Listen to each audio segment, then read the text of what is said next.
mad cash, like just going in, right?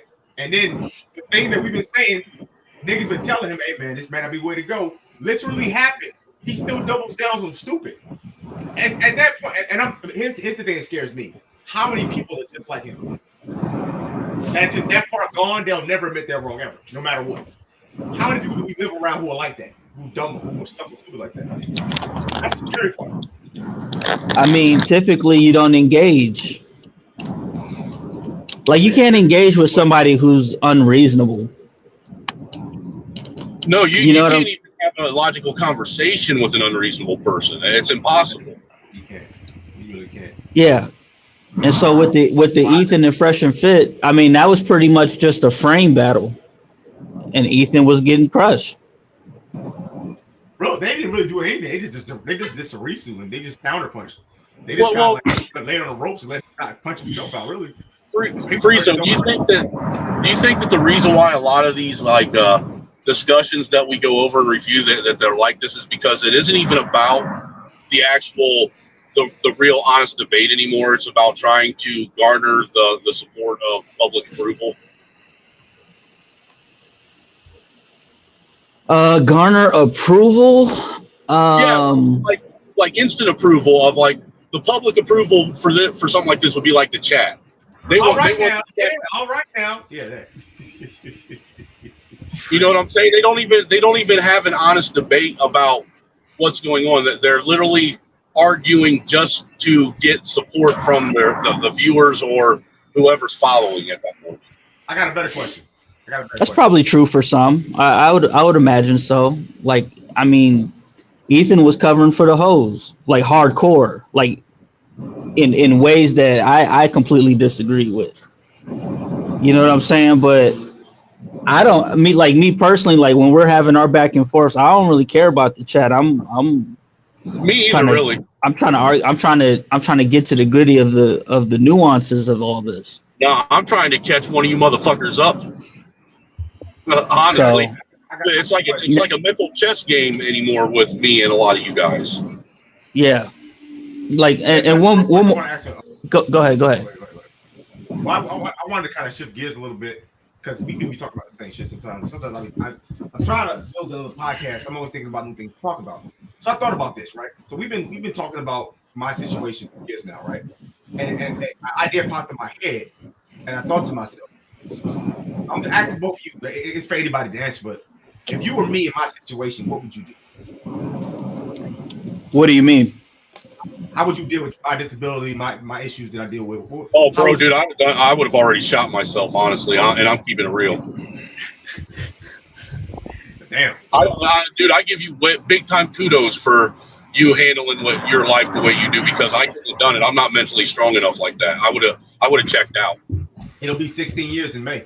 It'll be 16 years. You know what makes it harder is the fact that you know what it's like to not be like that and you remember it. So it doesn't bother me.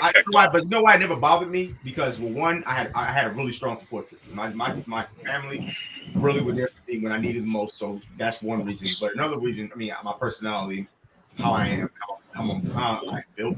But also, I can still do most of the things I used to do when I walked. I wasn't really like a sport guy. I wasn't really active like that. You know, I like to do things, but I'm a gamer. So I can do that. That's why my life, that's why, you know what I mean? It never really fazed me like that because I can still do most of the things that I enjoy. So that's kind of. Well, and you know what, kid, to what you're to back up a lot of the things you say when it comes to Christianity, that's the one thing that I'll give you. I don't think that God gives people anything more than they can handle. He gave you what you could handle. He knows that I couldn't handle that. Right. You know, so he took me down a different path, and there's things that I've had to withstand through my past that a lot of people have told me that they would have checked out over, and I'm like, why? It's nothing. Hey, real quick. Same for me. Real quick, fellas. This is where the whole where the Fresh and Fit Ethan Klein aligns with the whole debate we've been having back and forth for the last 4 or 5 weeks. I'm gonna just let this rock for a minute, and then I'll after it'll stop. Let it rock for a second, let it play out, and then chime in on this. But this brings it back full circle to the debate. It's been going on in our sector. masculinity and dating, or Well, what? let me. Okay, I'll ask you a question in that realm. Why is it important how many women you've had sex with? I never said that was important. You've said your body count. You said you've A slept girl with asked me on a 1,000. podcast. A girl So asked it's me. not important how many women men have slept with. Not really, no. But you do need, well, I would say you do need experience. You need experience, but like, I mean, after a certain number, it just becomes novelty at that point. So it's like, no, I mean, it's not. It's not. So why important. do you count? I'm just curious. Why do you count each one? I just count. I mean, I'm just one of those guys. I kind of document everything in my life. That's just how I am. And Walter, do you count? No. It's too many to count in Walter's case. That should be fucking every day, Well, no. multiple times. That's my boy. no, you he told barely me- has time to do the podcast. He's just fucking on the way to work. He told me it's 8. You know why it's important to document things, Ethan? Yeah, I document doing everything jokes. so that when people make allegations, try to say you sexually assaulted a girl, you're prepared and you're able to do a 6-hour podcast with all the evidence proving that you're innocent and you didn't do shit, because accusations like that can tarnish your career. So I do document everything for that very reason. Great, fantastic. Yep. Let's see. Coconuts, you are religious, right? Who said that? Oh my God, what's the point of this conversation, man? Do you want to end the conversation? Well, Ethan, while you're on your decline, I just think you should research properly Got him. before you assume, you know? Yeah, you didn't didn't research research much, anything, man. bro. You didn't, well, yeah, you did a Okay. little. You did like, yo, you got to fire the people that did your research for you, bro. Terrible team, bro. God damn. May I accuse you guys of being bad faith? Sure. Well, how are we bad faith? Go ahead. Well, we can start by not answering any fucking question I ask. Oh, we answered you. You answer every question I have. You know why I say that, Ethan? Because if you do Why? your research, you would know what the answer is. Obviously, I believe you come from a religious family, correct? I'm not 100% sure what your current status is with religion. And Then you you're can't not get mad at religious. us. Ethan, you can't What get mad at us because you've been a little ill-researched. So we kind of want to see how accurate you would be with that one.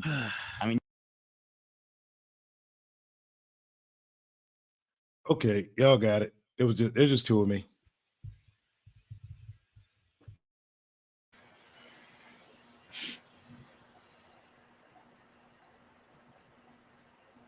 Oh, it's gone. It's gone. What happened?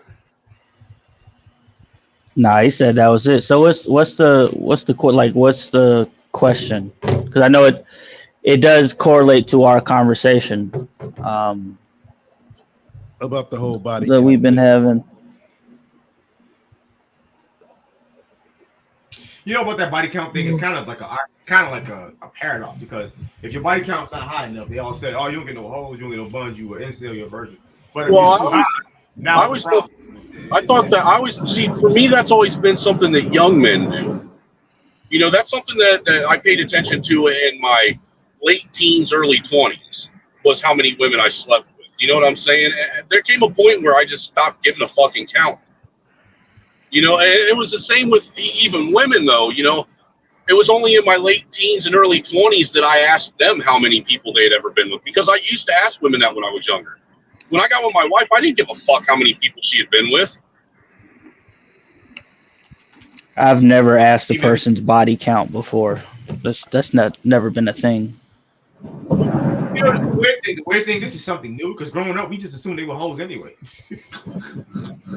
I guess that depends on where you come from, though. I don't know where y'all came from, but I grew up around a lot of neighborhood thoughts. Now, that's how I know. Well, I think that's you grew up in an inner city or in a city setting, right? I grew up in the country. They thoughts out here too. What you talking about? How old are you? I'm 20. I'm 34. Okay, well that's the difference 10 years makes. Yeah, I'm 34. I was raised in the 90s, so like, because when 10 years, look, dude, when I was in school and a young man, you know, where I grew up, all the girls weren't hoes like that, you know. Man, they were more conservative where I grew up. By the time I got to high school, I went to high school in 2003. Me and Free Zone were around that time. Man, man, girls, trains ran on them, and in Mama's house, in the bathroom, in the locker room. I was trailer, bro. It was bro. It was everywhere. I was a freshman in 2004, or no, I was a freshman in 1994. Sorry. Yeah.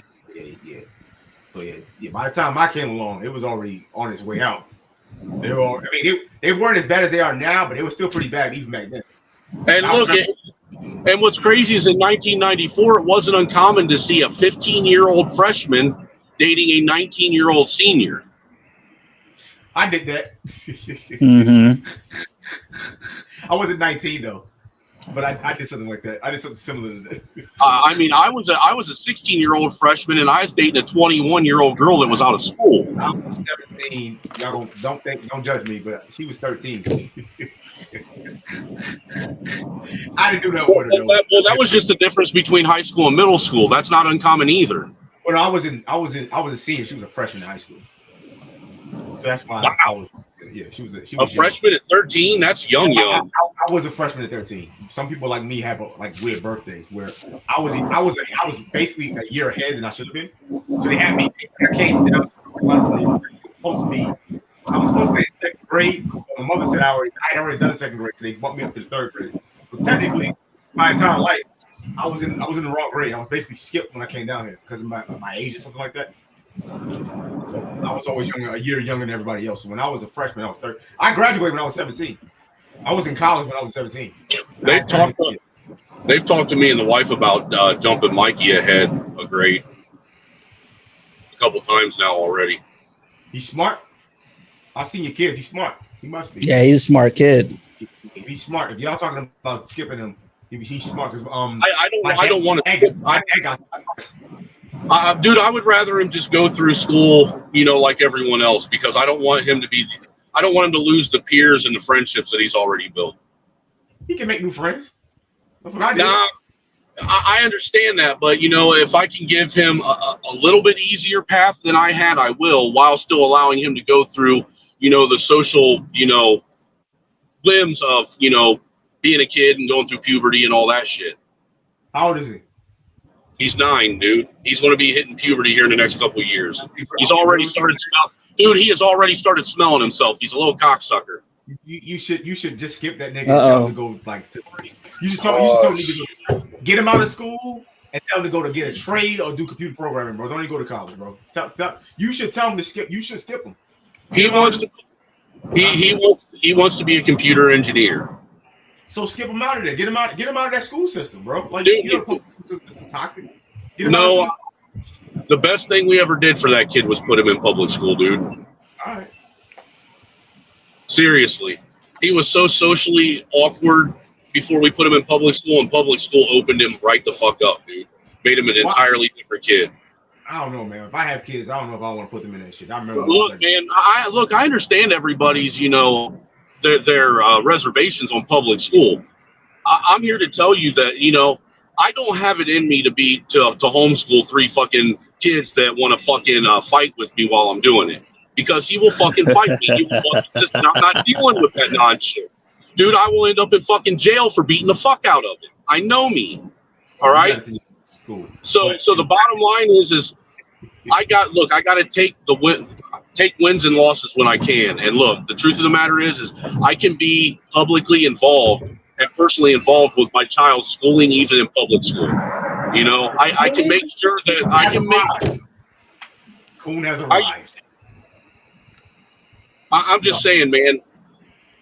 I would rather be involved with the school and participate that way and put my 2 cents in that way. I mean, here next year, I'm planning on running for the school board. Well, that's what's up. If you're doing that, then you kind of are like mega engaged, then fine. But I just, based off how me and my brothers were raised, we hated robbing that cheese. We hated going to school with them ignorant niggas. I can't with the conscience. At least in public school, it's not worth nothing. I can't do it. Look, until Mikey got put in public school, like when we would go places where he had cousins and shit that were his age, he would never play with them, dude. He was always standoffish. He would never go up and engage with other kids that were his age. He always had to be right up me and his mom's ass. Once I cut that umbilical cord and forced him to go be part of society and part of the social network, dude, it changed him as a kid. You're a good dad, bro. It made him a better kid. You're a good dad. I've seen you in action. I think you're a really good dad, bro. That's actually very insightful that you did that. You saw a problem with you. A lot of parents don't underestimate this. There are a lot of parents who don't do this. You saw your son struggling with something. You said, you know what? I know what I need to do. My pops do what they need to do. That's what got me. And look, back when it was just Mikey, me and the wife, we sat and we had multiple long discussions about whether or not we wanted him in the public school system, because at that point, I was homeschooling him. I started teaching him at 2 years old when he started, showing interest in wanting to learn how to write. He got mad because he couldn't write what he was thinking. You know, so that's when I started teaching him. I got him ABC Mouse, and got him those leak pad things, and went out and I ordered books on Amazon, for how to teach preschool kids, and had him doing worksheets and shit, man. And by the time I want to ask you a question. I didn't mean to cut you off, but I want to ask you a question. Did you get your son's IQ checked? Because maybe he might have a really high IQ, and that might be why he's socially awkward. Because a lot of guys that have like really high level IQs tend to be socially awkward. It could just be your son's a genius, though. I haven't yet, just simply because I don't even know where you would go to get his IQ checked. I've been curious about what his IQ is, because I know that he's already his IQ's higher than mine. I know it is. It's probably over the hundreds. Dude, my IQ's 132, so I know his IQ's well higher than mine. Oh, well, that's pretty good, Snowman. Actually, that's pretty good. That's nothing to sneeze at. You could have an 85. Bro, you've known me for fucking 3 years. You know I'm not an idiot. Oh, of course not. That's why I like you. I like smart people. And that's why a lot of us think that the gulag clicks for a reason. It's because we use our brain. Right. We know how to observe what everyone else is missing and hone in on the little things that matter. Who was that? Who was that guy that was there? That was weird. I don't know. I assumed it was SKC. I don't know. I assumed it was him. But look, dude, I'll be honest with you, kid. Me and the wife, I almost when it was just Mikey, I really did entertain the idea of homeschooling him. But it was when me and her started watching how he interacted with his extended family. He should have at least, when I saw that he couldn't even bring himself to engage with them, I was like, nah, something's up here. We need to force him to engage with his peers. Yeah, I think honestly, it might have been. It just might have been a case of he's not socially awkward because there's something wrong with him. He has a high level IQ and he doesn't relate to others. People really have a hard time relating to others. That just could be and I get that, but the thing is even with a high level IQ, even if that's the case, it still changed how he interacts now. And it literally opened him up. He's more socially active now. He doesn't have a problem going up and engaging with people, and that's all I wanted was for him to be able to engage. Not always be so standoffish. I want him to be a leader, not a follower. Followers stand in the back of the crowd. Leaders stand at the front of the crowd. That's some good stuff, bro. Some good parenting, man. I like what I'm hearing from you, bro. Like I said, I think you're a good dad. I think all of you are. I was actually just talking to my buddy tonight that I left his house, and I was telling him, Mikey asked me all the time now that he's getting older, Dad, why you go so hard on me all the time? I just don't get it. Why you're always going so hard on me, And I tell him because first off, I'm not raising followers. I'm raising leaders. And if I don't go hard on him, life will. And I want him to understand that when life throws shit at him, I want him to say, my dad went harder on me than this. I can handle this. Right.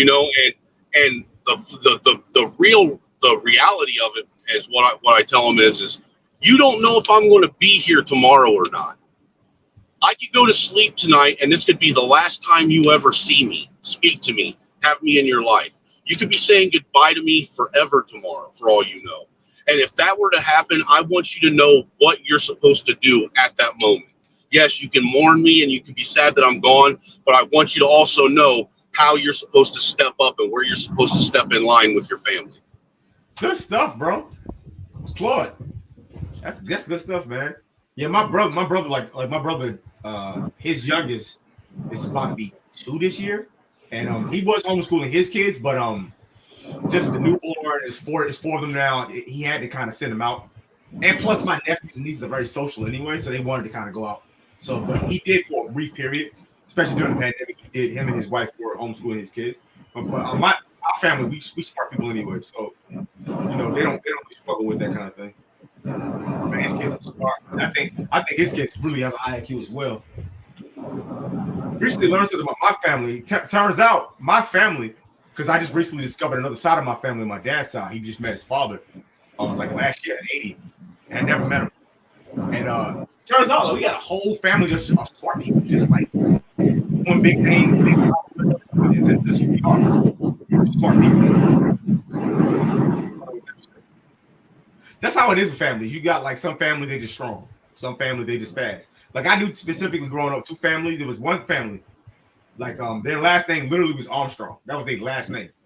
Bro, everybody in that family was strong, bro. He was strong, his sister was strong, his parents were strong. Then I had a close friend of mine. His family, they were just all sprinters. They all could run, smoke cigarettes, run a mile in 5 minutes. Like, bro, why y'all so fast? So I think every family had their traits. And I think for my family, it's smart people. Like, there's a lot of educators, a lot of scholars, a lot of people like that in our family. A lot of preachers, speakers, that kind of thing. So, well, I just don't want Michael to grow up in an estranged family relationship like I do. You know, he understands already at an early age that our family legacy begins and is dependent on him. Yes, me and his mom started something that our parents didn't leave for us, for them, but it's solely dependent. You know, it starts with him and his sisters, and it's dependent on what they choose to do with it afterwards. Right. You know, and they need to understand that family legacy is important if you ever want to have any kind of real, true freedom and wealth.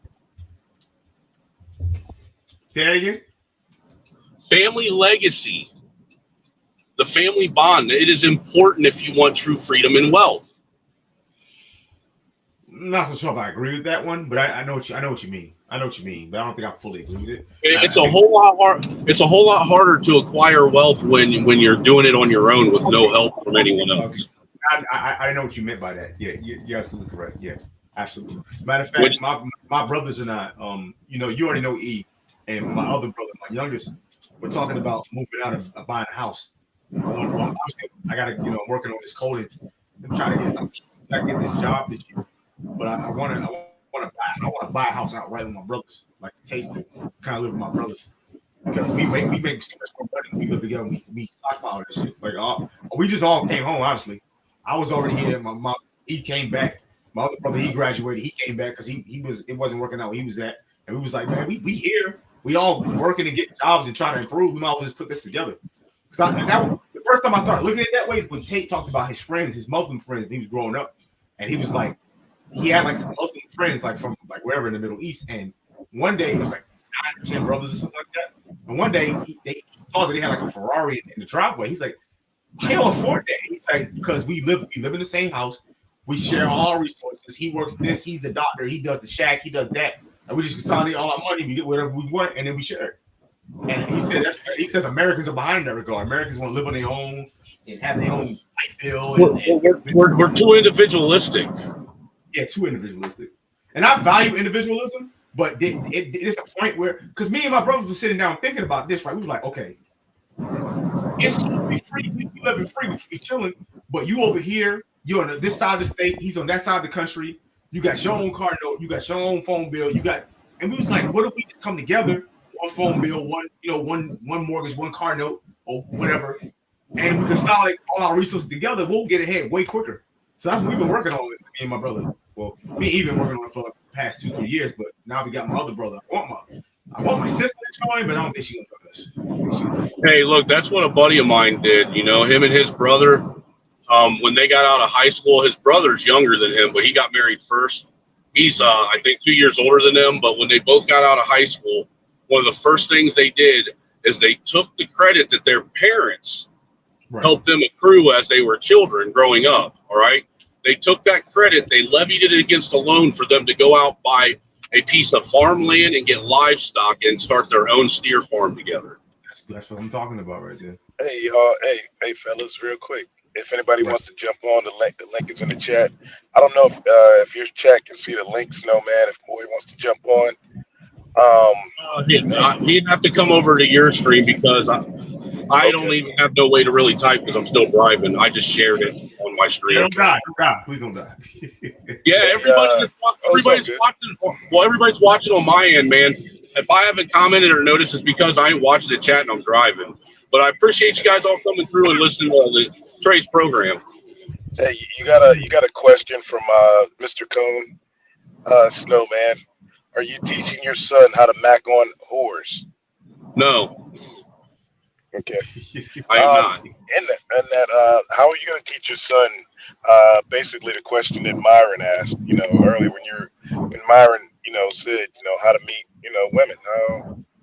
How you gonna, teach them that? You know what? I'm going to let him come up and ask me when he's ready, is what I'm going to do. I mean, there's going to be some things that I share with him about just men and women in general that are going to be needed to be shared soon. But as far as the actual how to go about things, I'm going to let him ask me questions as he feels they're needed. I'm not going to, force myself on him. I'm just going to be there as a guiding light, so to speak, someone to give advice, when he needs it. I know this. Okay, do you feel comfortable with him watching, Fresh and Fit or Trey the MBD? Right now at this age? How old is he? 9. Oh, no. When he's like, teenager, like 16, 17, getting to those formative years. When he's in high school, I'm not going to have a problem with him wanting to listen to other men and use whatever, whatever resources he can to better suit his position in life. You know what I'm saying? All I'm saying is I'm not going to tell him that there is a specific way to do things. The best way that I can best show him, to be with women or how things are supposed to be is through how my marriage is with his mom. And hope that he can see how I conduct things with her and emulate that in his own way. No, that's the issue I'm saying is this, is like how to get a woman like his mom. Because that's the part of the disconnect that we have is like, we all got these great relationships and all, but if we don't teach our sons how we got the relationships, that's how they end up with, as SKC calls them, slurs. I think a lot of that would be, if I was to give him advice right now, Trey, with the social climate of the dating world, I would tell him not to even go out and chase after women. I would advise him to wait for a woman to engage with him, to be honest with you, and see what she is offering or what she's trying to what her intentions are. You know what I'm saying? He has to approach in some degree, though. He can't just sit down. I'm not saying not approach. I don't want him chasing women. Okay, fair enough. Well, that goes back to the old adage: if you build it, they will come. Right.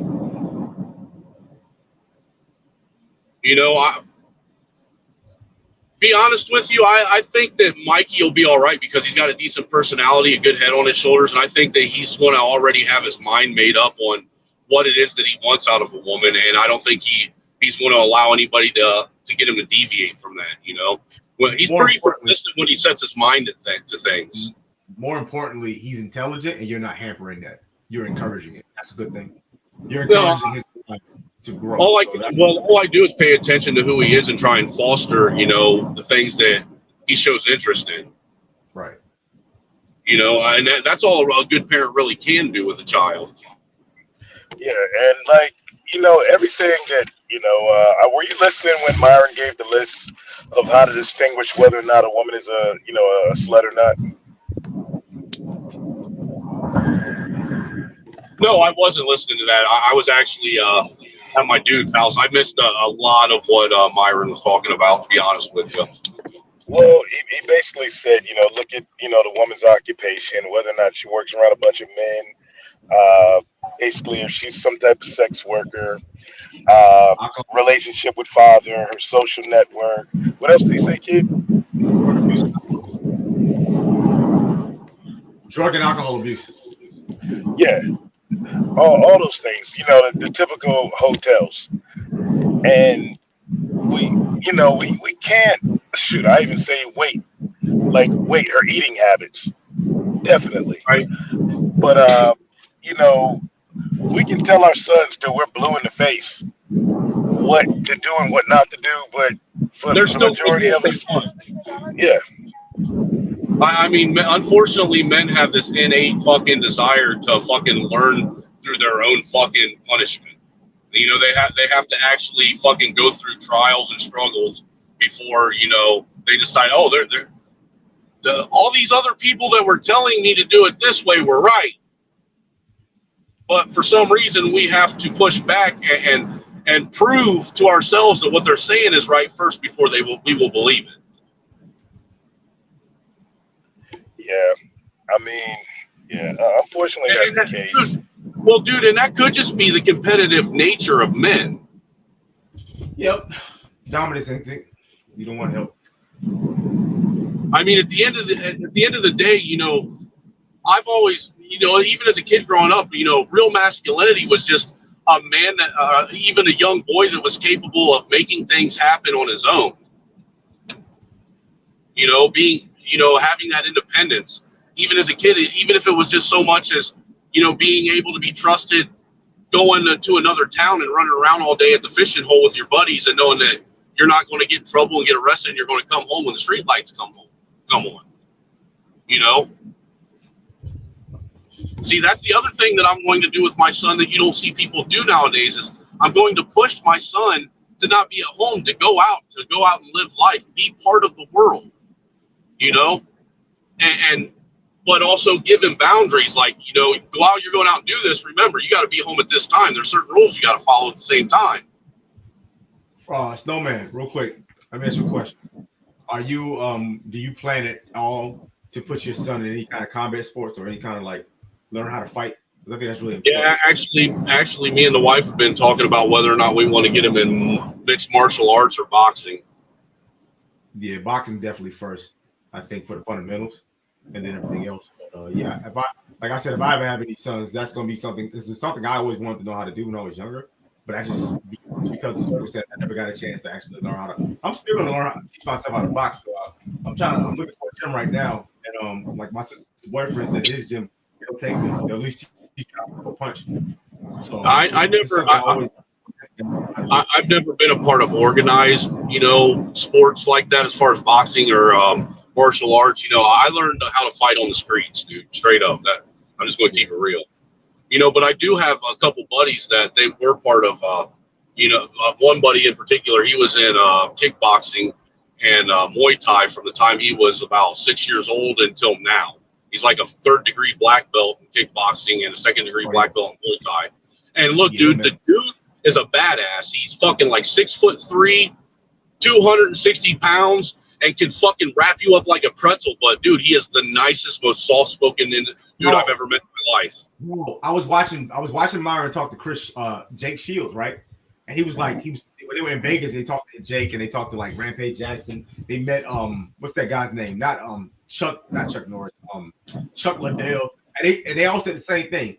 Almost every fighter they met is mad chill, mad humble. They're like pretty chill person because they know what they can do to you.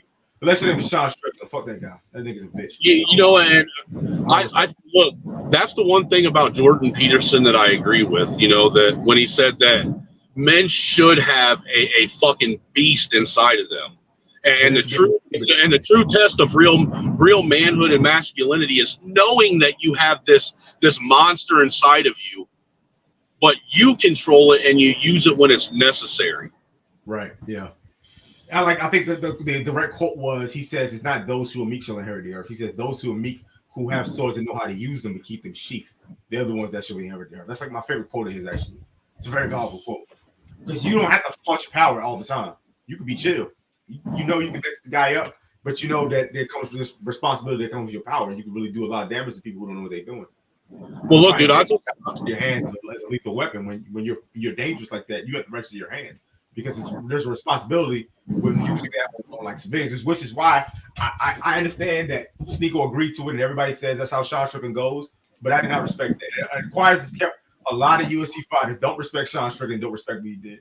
Like, and I would have never done it, but if he had done it to me, oh no, ain't gonna be no friendly. Nah, we gonna see. I'm gonna become a boxer just to kick your ass. I'm going. That would be my reason. If that happened to me on camera, like Sneeko, that would be my excuse to be like, okay, I'm gonna become a champion just to kick your ass.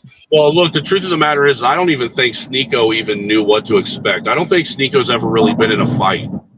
No, Sneeko is, I mean, you could tell just by the way he was conducting himself and the way he was throwing wild punches and letting himself get played around with that he's never even been in a real brawl of any sort. He's a half Filipino, half Haitian kid from, I think, New York, Connecticut, or wherever. And honestly, I think the way our problem's not even. Oh, let me say this. Our problem, me and Elijah's problem with him is not even that he's lost or he's taking L's. It's that he's been talking about fighting for over a year, and we don't see no progression. It's like, bro, like you're not taking it seriously, bro. Learn how to fight. Like if I had his money and I had access to all these UFC fighters and these guys that know what they're doing in Miami, and I could go to LA whenever I want. I know all these guys, and I have access to all these gyms. Probably a straight up monster right now. Well, dude, every day.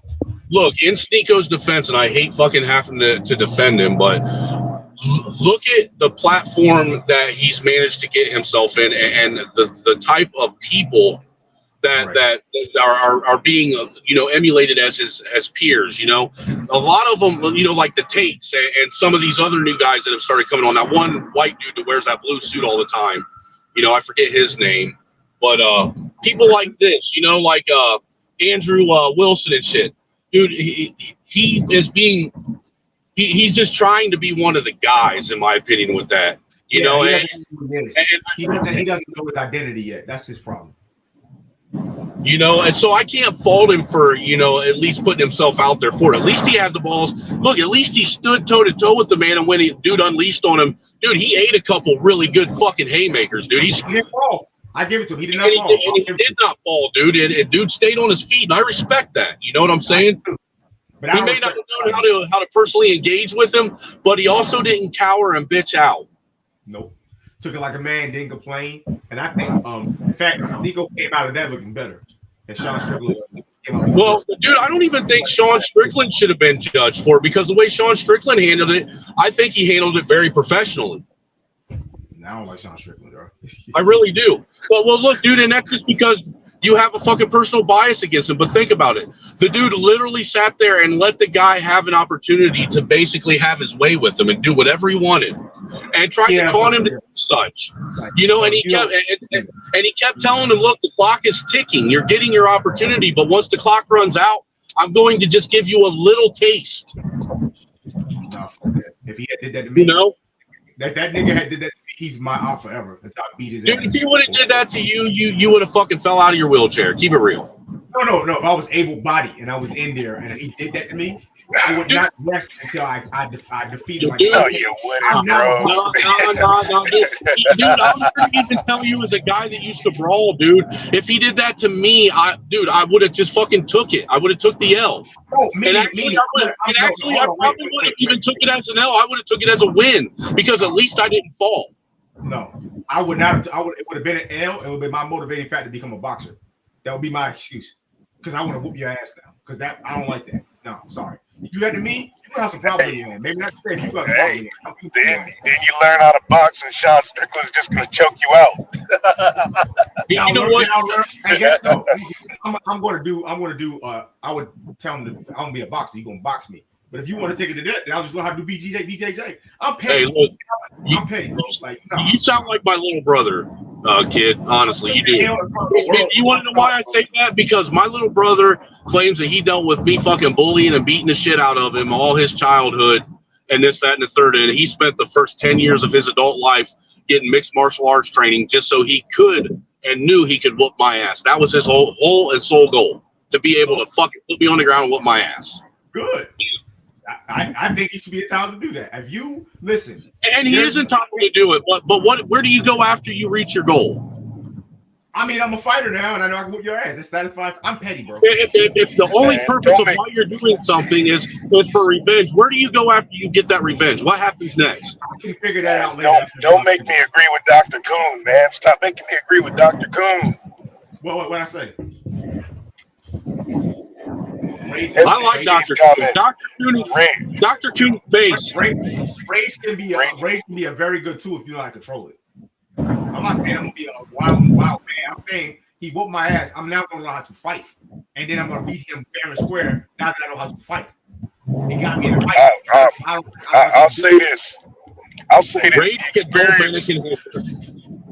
experience with Sean Strickland it's just a character building exercise for a guy like Sneeko. In that situation, as a man, okay, you got the balls to step in there with a professional.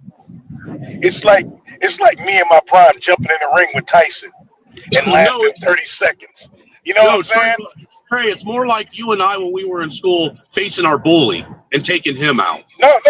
Sean Strickland. That's a character building situation. No. If I was young, when I was a boxer, you know, I mean, I was skinny then, but if I stepped in, well, let's just say Mildred Taylor or Sweet Pea Whitaker, more along my size back then, and I lasted for at least 1 minute. I mean, cool. I would have took it as a dub, as a learning lesson, and I would have thanked him and gave him daps.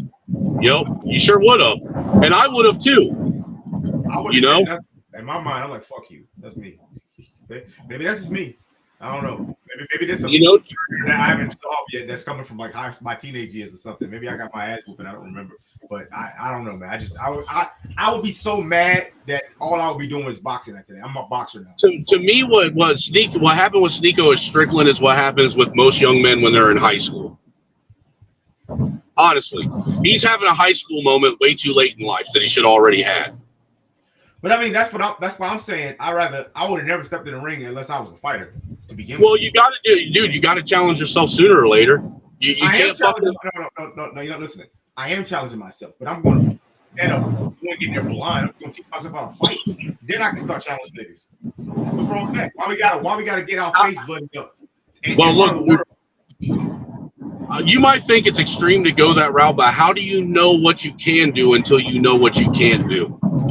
That's why you spar and you learn how to fight. But I'm not going to go in. What I'm saying is you can spar with the same person or the same few people over and over and over again. You still ain't going to know what you can actually do until you know what you're not capable of. If I'm a fighter, right, and I'm trying to be a fighter, I'm going to be tested because I'm going to be entering the ring. I'm saying what I'm saying is I would not Sneeko route. Sneeko's half-assing it. I'm going all the way. If I'm going to do this, I take fighting seriously. So if I'm going to be a fighter, I'm not doing this for clout.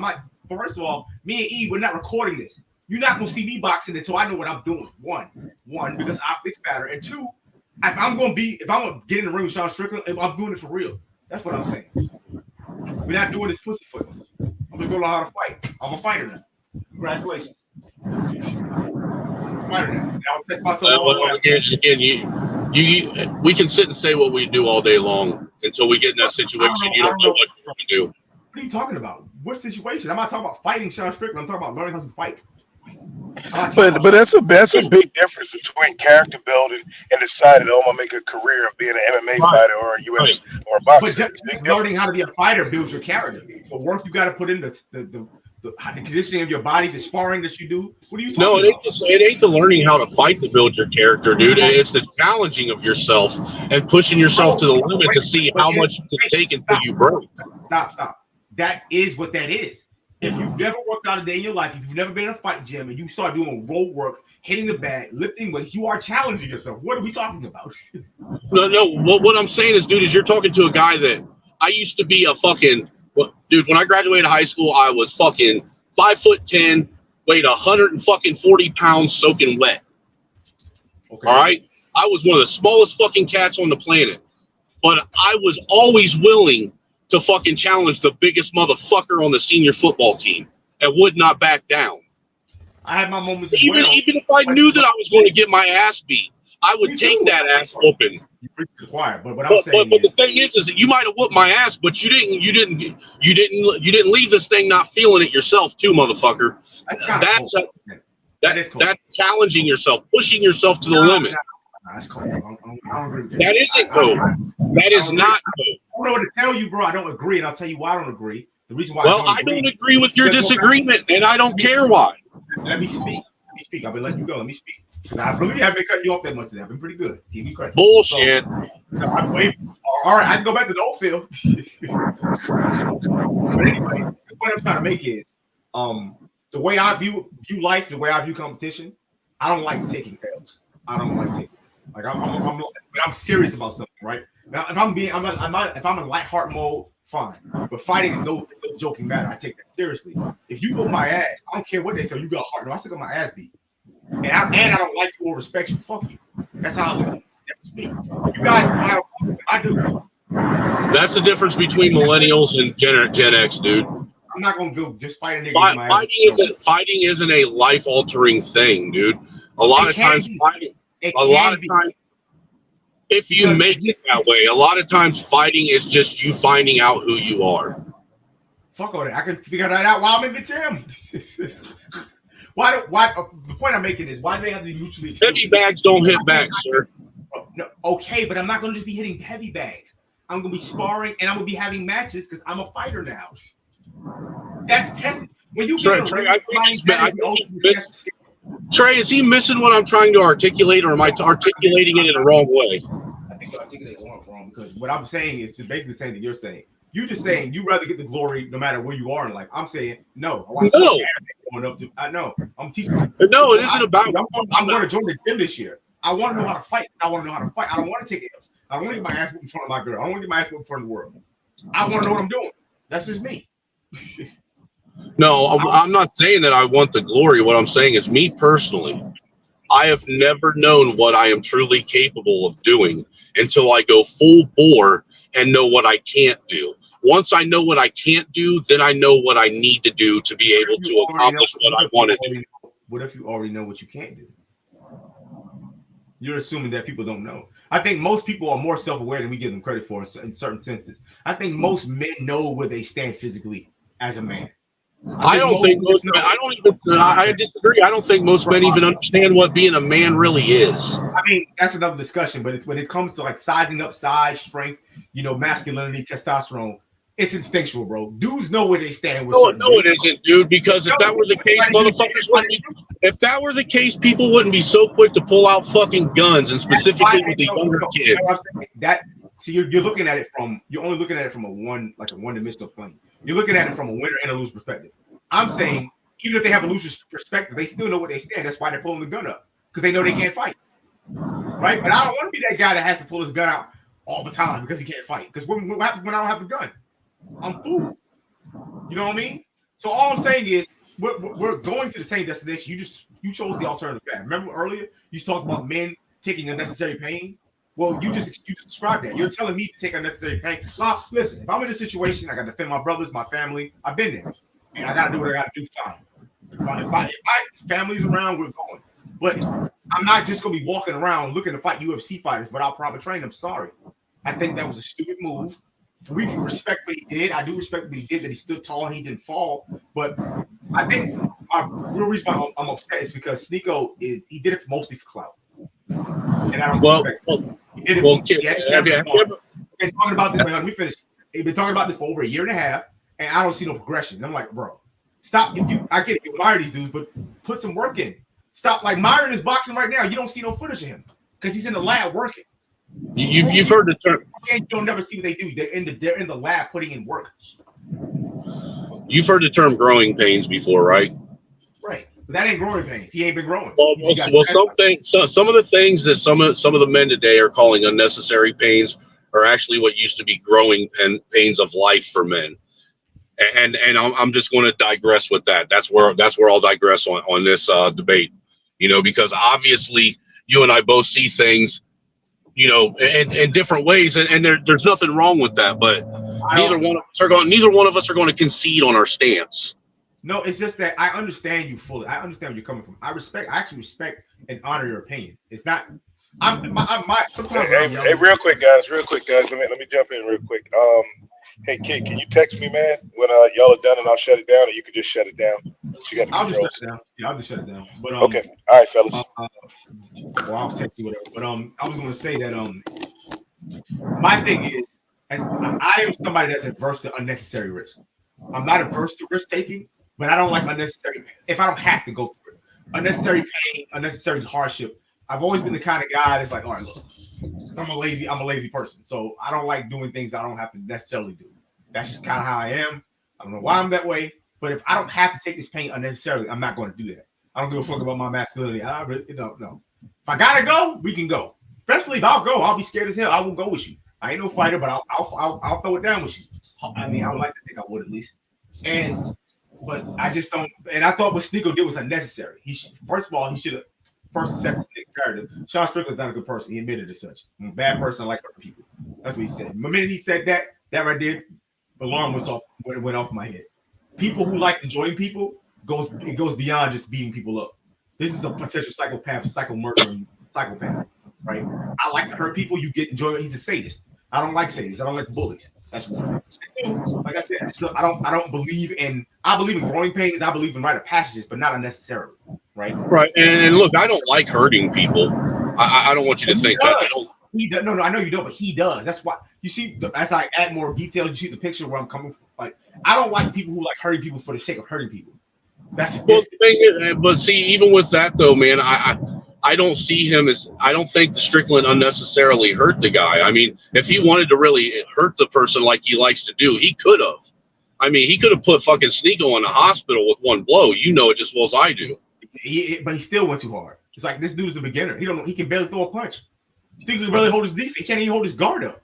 Like Mellow Man, at a certain point, I get it. The thing is who are we to determine whether or not he went too hard on Sneeko or not? Rampage Jackson and other fighters who are well respected.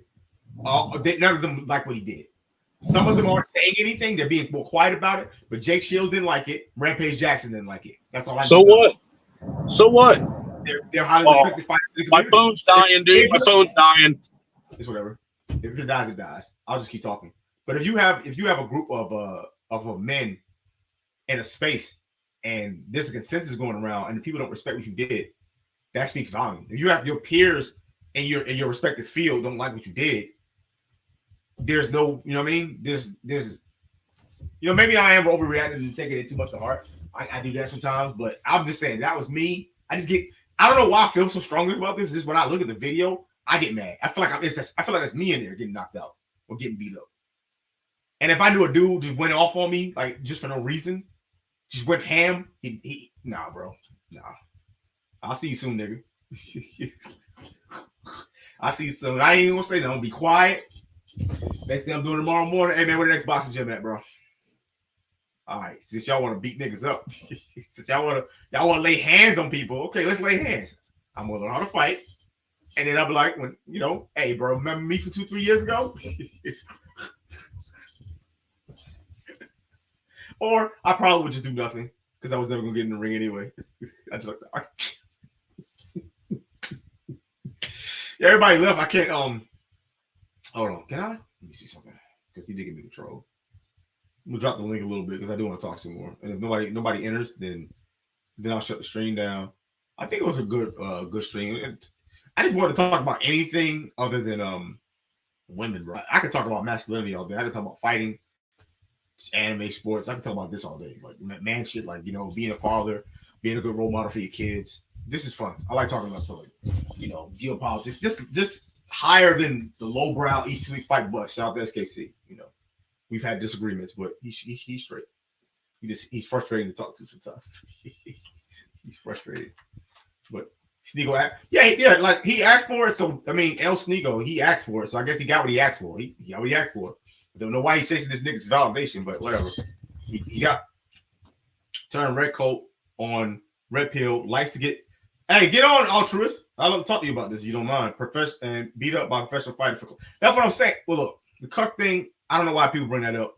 He's not a cuck. He did it the one time. He was listening to Patrice O'Neal. He was barely 20 years old. I don't know why people always go. A cuck is somebody. Destiny's a cuck. A cuck is somebody that you get off on watching your wife be pleasured by other men. Or repeatedly, like you make a living out of hiding in the closet while you hold you're jerking your dick and like you got your eye, you got that single eye in the closet, like bloodshot red, that bloodshot, that hentai, NTR. He can't like please his wife and he's like angry, but he's turned on at the same time, and he's got that one eyeball like looking at. He want to kill the dude banging his wife. That's a cup. He did the thing. He felt guilty because he was cheating. He didn't like it. He hasn't done it since. But red coat and red pill in the clout. Fresh said it the best. He's the leaf in the wind. He just goes wherever the trend goes. And I defended him against the naysayers that said that, but upon further review over the last couple of years, I gotta admit he is somewhat of a leaf blower. One day he's red pill, the next day he's a cuck, the next day he's a Muslim, the next day he's love speech. Now he's a fighter. Now he's a Christian. He needs to pick a lane, right? And I think that'll come with age and time. He's very young. I was like that when I was his age. I think I was a little bit more sure of who I was than he was. You know, I right around 25, I stopped. I mean, I stopped caring way before then, but like right around 24, 25 was right around when I was like, oh, I don't have to care about none of this. I don't have to change for nobody. I'm just gonna be me. Once I accepted that, my life started to improve. Like so, but he ain't there yet. So listen to Patrice. Patrice comedy was observational, not perspective. No, but Patrice absolutely used to go to swinger clubs with his girl and used to swap with his wife. But Patrice was a professional. Like Patrice was a guy that was well delved in game. He had game. You know, he did the prostitute thing. He was just into that. That was his lifestyle, right? That's what he wanted for his lifestyle. Whereas Sneeko was just emulating something, not fully understanding what he was getting into, thinking that's how he should go about things. And that's, like I said, that's experience that comes with age, that comes with maturity. You're not going to know these things at 25, especially when you're a young man. He's 25. He's rich as hell. He's 6'3". He's not a bad looking dude. I mean, no, pause. The dude was in Vogue and it was a Nike model. So, I mean, I see it when he's on panels, he's around girls. Girls, they like him. So it's kind of hard to tell a guy who, you know, took a chance on his dreams, basically achieved almost every milestone he set out for himself to date, right? It's always been mostly successful with women, makes a lot of money, handsome, tall. I heard Myron said it one time, this nigga don't listen to nobody. And why would he? He's winning. Like, he's a winner. Which, think about it. Think about it. If you were 6'3", had his looks, had his intelligence, had his mouthpiece, had his money, had his status, had his connections, would you really, like, seriously, how much advice would you take from people, especially people who are, like, economically and, like, socially below you? You're not listening to nobody. I know I'm not. Look, I am man enough to admit, if that's me with all those, like, parameters, no. What? You can't tell. I'm Kanye West. You can't tell me nothing, bro. You can't talk to me. You better talk to me nice. I'm rich, handsome, hoes, what, bro? I'm living up, man. Talking about, bro. Obviously, what I've been doing has been working. So what do I need to listen to you for? You don't have the life I want, and that's kind of how he approaches it. So he's just gonna have to learn with time, and unfortunately, it's gonna be painful. Hopefully, he don't get no kids out of it. But I wish him the best of luck. Like the kid, think he's really smart. I think his head is trending towards the right direction. He just needs to find a focus and stick to it. That ain't the way. His wife did him dirty after his death. Patrice's whole life was a tragedy for our entertainment. Never take advice from self-destructive. I mean, you take advice from whoever you take advice from, and you live with the consequences. What did real quick, Miss Altruist, what did Vaughn say about him after he died? Because if she did, I mean, that's not really an issue with me, because Patrice always said that my woman loves me, but she's forever trying to tear me down. That's just how women are. They're just biologically built to turn on you on the drop of a dime. That's just women, bro. He was always talking about it. I love her, she loves me, but she's abusive and she's always seeking to destroy me. So, and he said she was a hoe. I know my girl's a hoe. So he knew what animal he was dealing with. He knew what animal he was dealing with. So if Patrice was alive today, he was just like, whatever, bitch. He wasn't pressed. Trust me. He wasn't. He had his issues. He had other issues, obviously, but when it came to the women thing, I think mostly he wasn't pressed. I think he had enough game and experience where he knew where he stood. He had the belief in himself, as long as he was breathing and was able-bodied, that he can, you know. And he did this without like looks and all that. He was, you know, overweight, and you know, he had his issues, but the man's game was impeccable. Can't deny that. Can't deny the man's work. But yeah, back to Sneeko. Yeah, I mean, calm it down from the Sean Strickland thing. I just think that he's made a string of poor decisions publicly. Like, we all make decisions. It's okay to make like private decisions that don't go right, but he's made so many public. Like, he admitted to the cuck thing, fighting Sean. What else? The losing his YouTube. Just so many. Like I don't know how he could. He has to be a masochist. I don't understand. How does he like take all that pain? Oh, you back in? My bad, bro. Hold on. I was about to leave. Let me let you back in. I don't see you. Where you at? Oh, can I let you in? I don't think I can let you in. Snowman, do it again. Come out and come back in. I don't see you.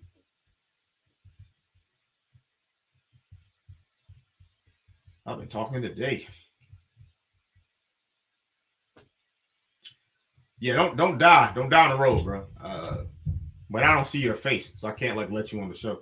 And it's Trey's stream, so I can't. You know what I mean? I don't really have as much control as I'd like to have. Let me see something. Stico on the right path. He's just a rider. I mean, God, why do I have so many haters in my chat? Why y'all hate? Hey, I can't. You know what? I can't even be mad because I was hating on Sean Strickland. I mean, I see you, but I don't see your face.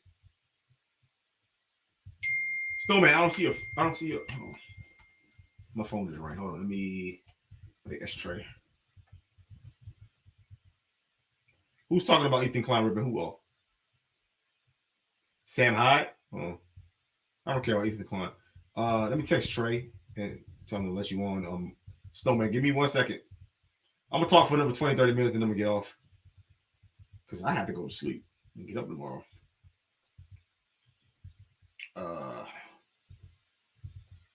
He might be out, he might be asleep, but I'll Snowman back up. But yeah, like that's fair. I mean, I showed some disdain for a certain public figure. So y'all are entitled to, y'all are entitled to like show your, this. There we go. There we go. There we are. There we go. Thank you, you dirty ass white supremacist. Mm-hmm. But yeah, my phone died on me, dude. Like about a mile from the house. As long as you have your health man, safe, that's crazy. You're not dead. No, I'm not dead. I'm here with you, man. I mean, I still think you're wrong, and now I got better mic supremacy than I had with my phone.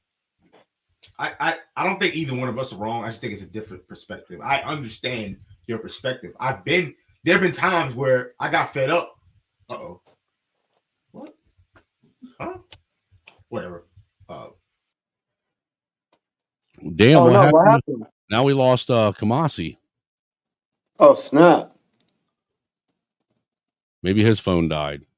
Shout out to everybody out there. Hey, man, shout out over to everyone over on the Angry Snowman 2 channel as well, man, for listening in. If you haven't yet and you aren't familiar, man, make sure you come over here. I'm going to go ahead and pull up the actual link for Trey's channel. And if you haven't yet, make sure you subscribe to him and show the dude some love. You know what I'm saying? Trey's one of the guys that him and dude, the reason why I keep rocking with the Gulag gang, the Gulag boys, the men from the Gulag, man, is because they're real ones.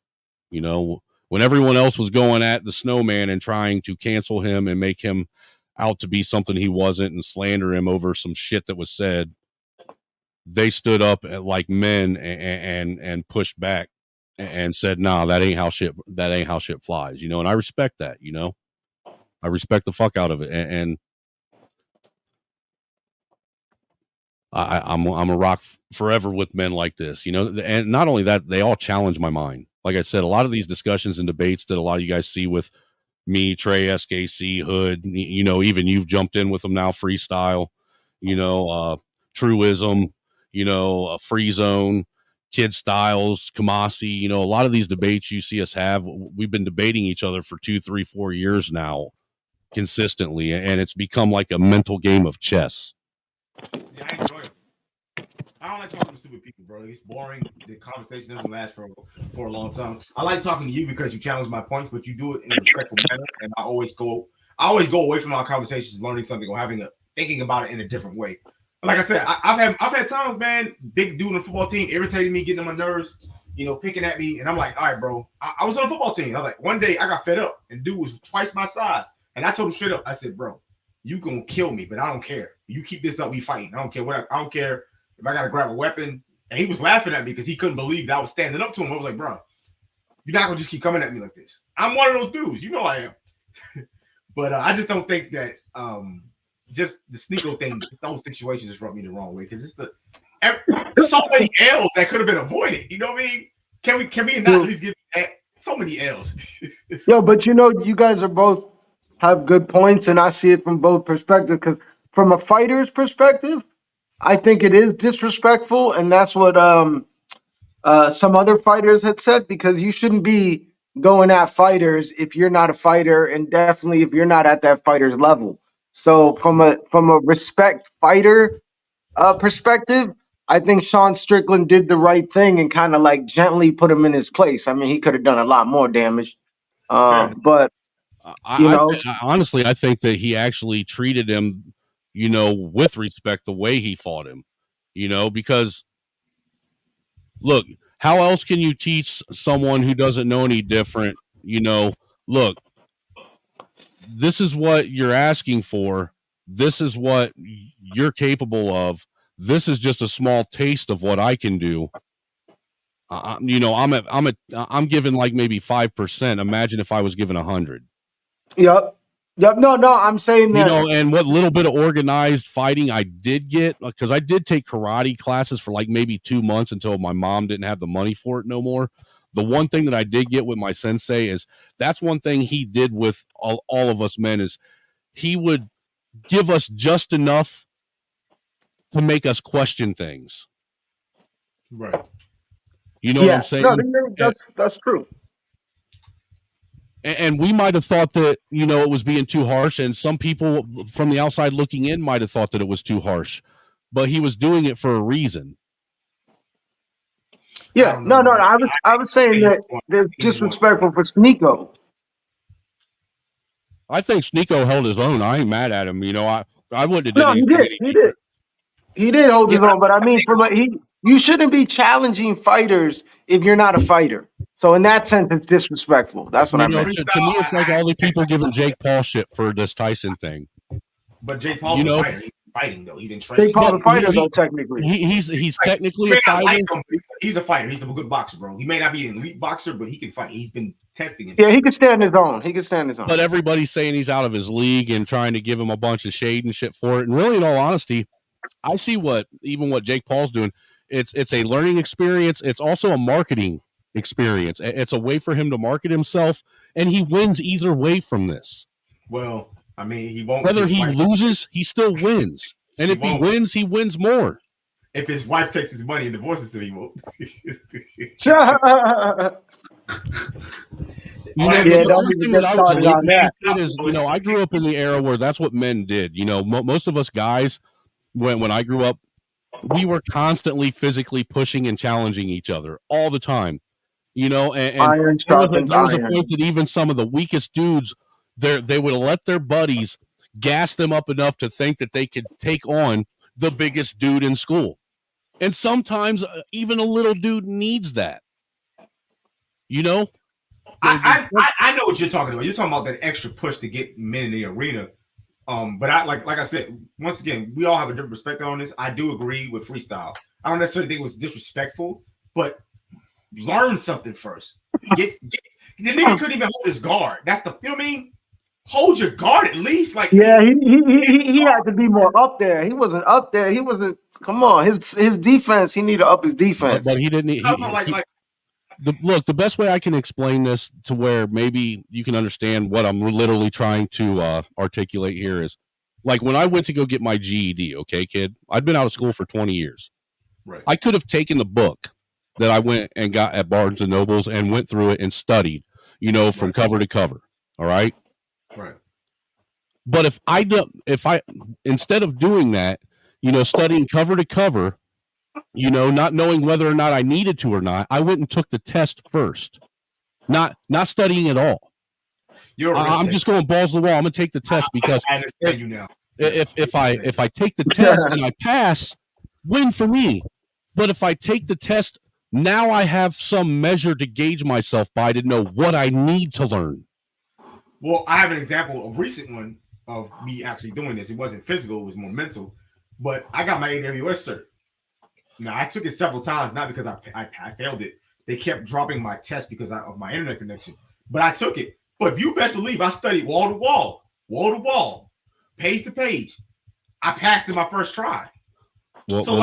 You have two different perspectives. I like being prepared. I do not like going into things. I like being prepared too, but I got to know what I need to prepare for. Man, And you know, because if I don't need to prepare for it, why do I need to put extra effort into something that I'm already prepared for? Let me ask you this. You put yourself in an unnecessary position. No, because look, kid, listen to me. Because this is kid. This is something I literally did this. This is something I did. I get it, but I did my way. I succeeded the first time. I didn't have to come back. And I did it my way because I didn't want to waste unnecessary time. Snowman, let me ask you this. Other things that I could have focused my time on learning, but by me going and taking the test and then passing, which I didn't expect, that was just an extra win. But I did open the book. I went to start studying, and I'm sitting here thinking to myself, why the fuck am I wasting my time studying on this if I don't even know for sure whether or not I need to study? How am I supposed to know what to study for if I don't know what I know? You look it up. What are you talking about? I was taking the dude, so I go and take. So I just go take the GED test. If I fail a section of it, then I know that's what I need to work on. But if I pass that section, I no longer even need to study that anymore because in order to get it, all I got to do is go back and retake the part I failed on. Not necessarily. Wait, hold on. Let me say this. What I'm saying is, right? You took the plunge, and that's commendable. But what I'm saying is, when I took my AWS test, they told me exactly what I needed. You need to know this, and this. And it ain't hard. I looked it up and I knocked it out in the first try. I didn't have to, because you have to also understand that when you take the plunge, sometimes it costs more than you realize. No, that test cost me $100. You're missing the whole point. It cost me $100, sir. Okay, it cost me $120. Right. You know, so now if you would have failed, you would have to pay them $120. No, I wouldn't have. I only would have went. It was $30 for each section. You had to pass the science, the math, the English, and the social studies. The 4 sections of high school that you have to pass in. All I would have had to have done is go back and pay the $40 to pass the one that I failed. That's all I would have had to do. No, why go through that? Why? But the thing, that's necessary. Why? Because to me, it's unnecessary to go through this entire fucking book and waste months and months of time studying if I don't need to. If it's unnecessary. But what you saying is unnecessary, but you don't necessarily. And how do I know what? How am I supposed? Kid, listen. Let me finish, sir. Let me finish.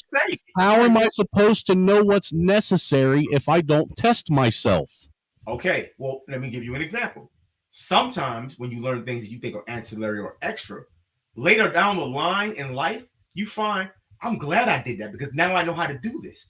Before I took my coding camp, I'm autodidact. I pre-taught myself JavaScript, HTML, CSS, and Python.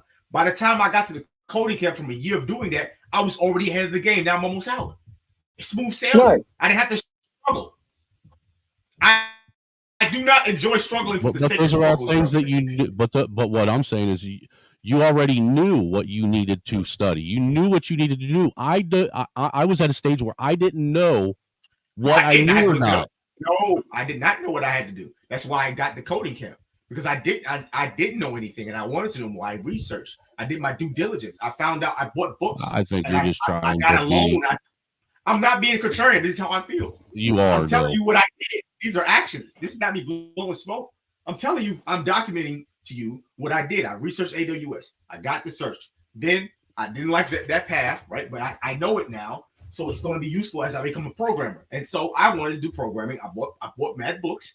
I read them all. I did the curriculum. And then when I was ready to go take the plunge to get the job, I applied for a loan. I got the coding camp. And now I'm almost done. On my way to make. But how did this all? How did you start it all again? I took the plunge, but I was prepared. You can do both. That's all. You were prepared, but why were you prepared? Why were you prepared? Because I made sure that I was prepared. I studied what I needed. How did you make sure you were prepared? I researched. I went on. Right.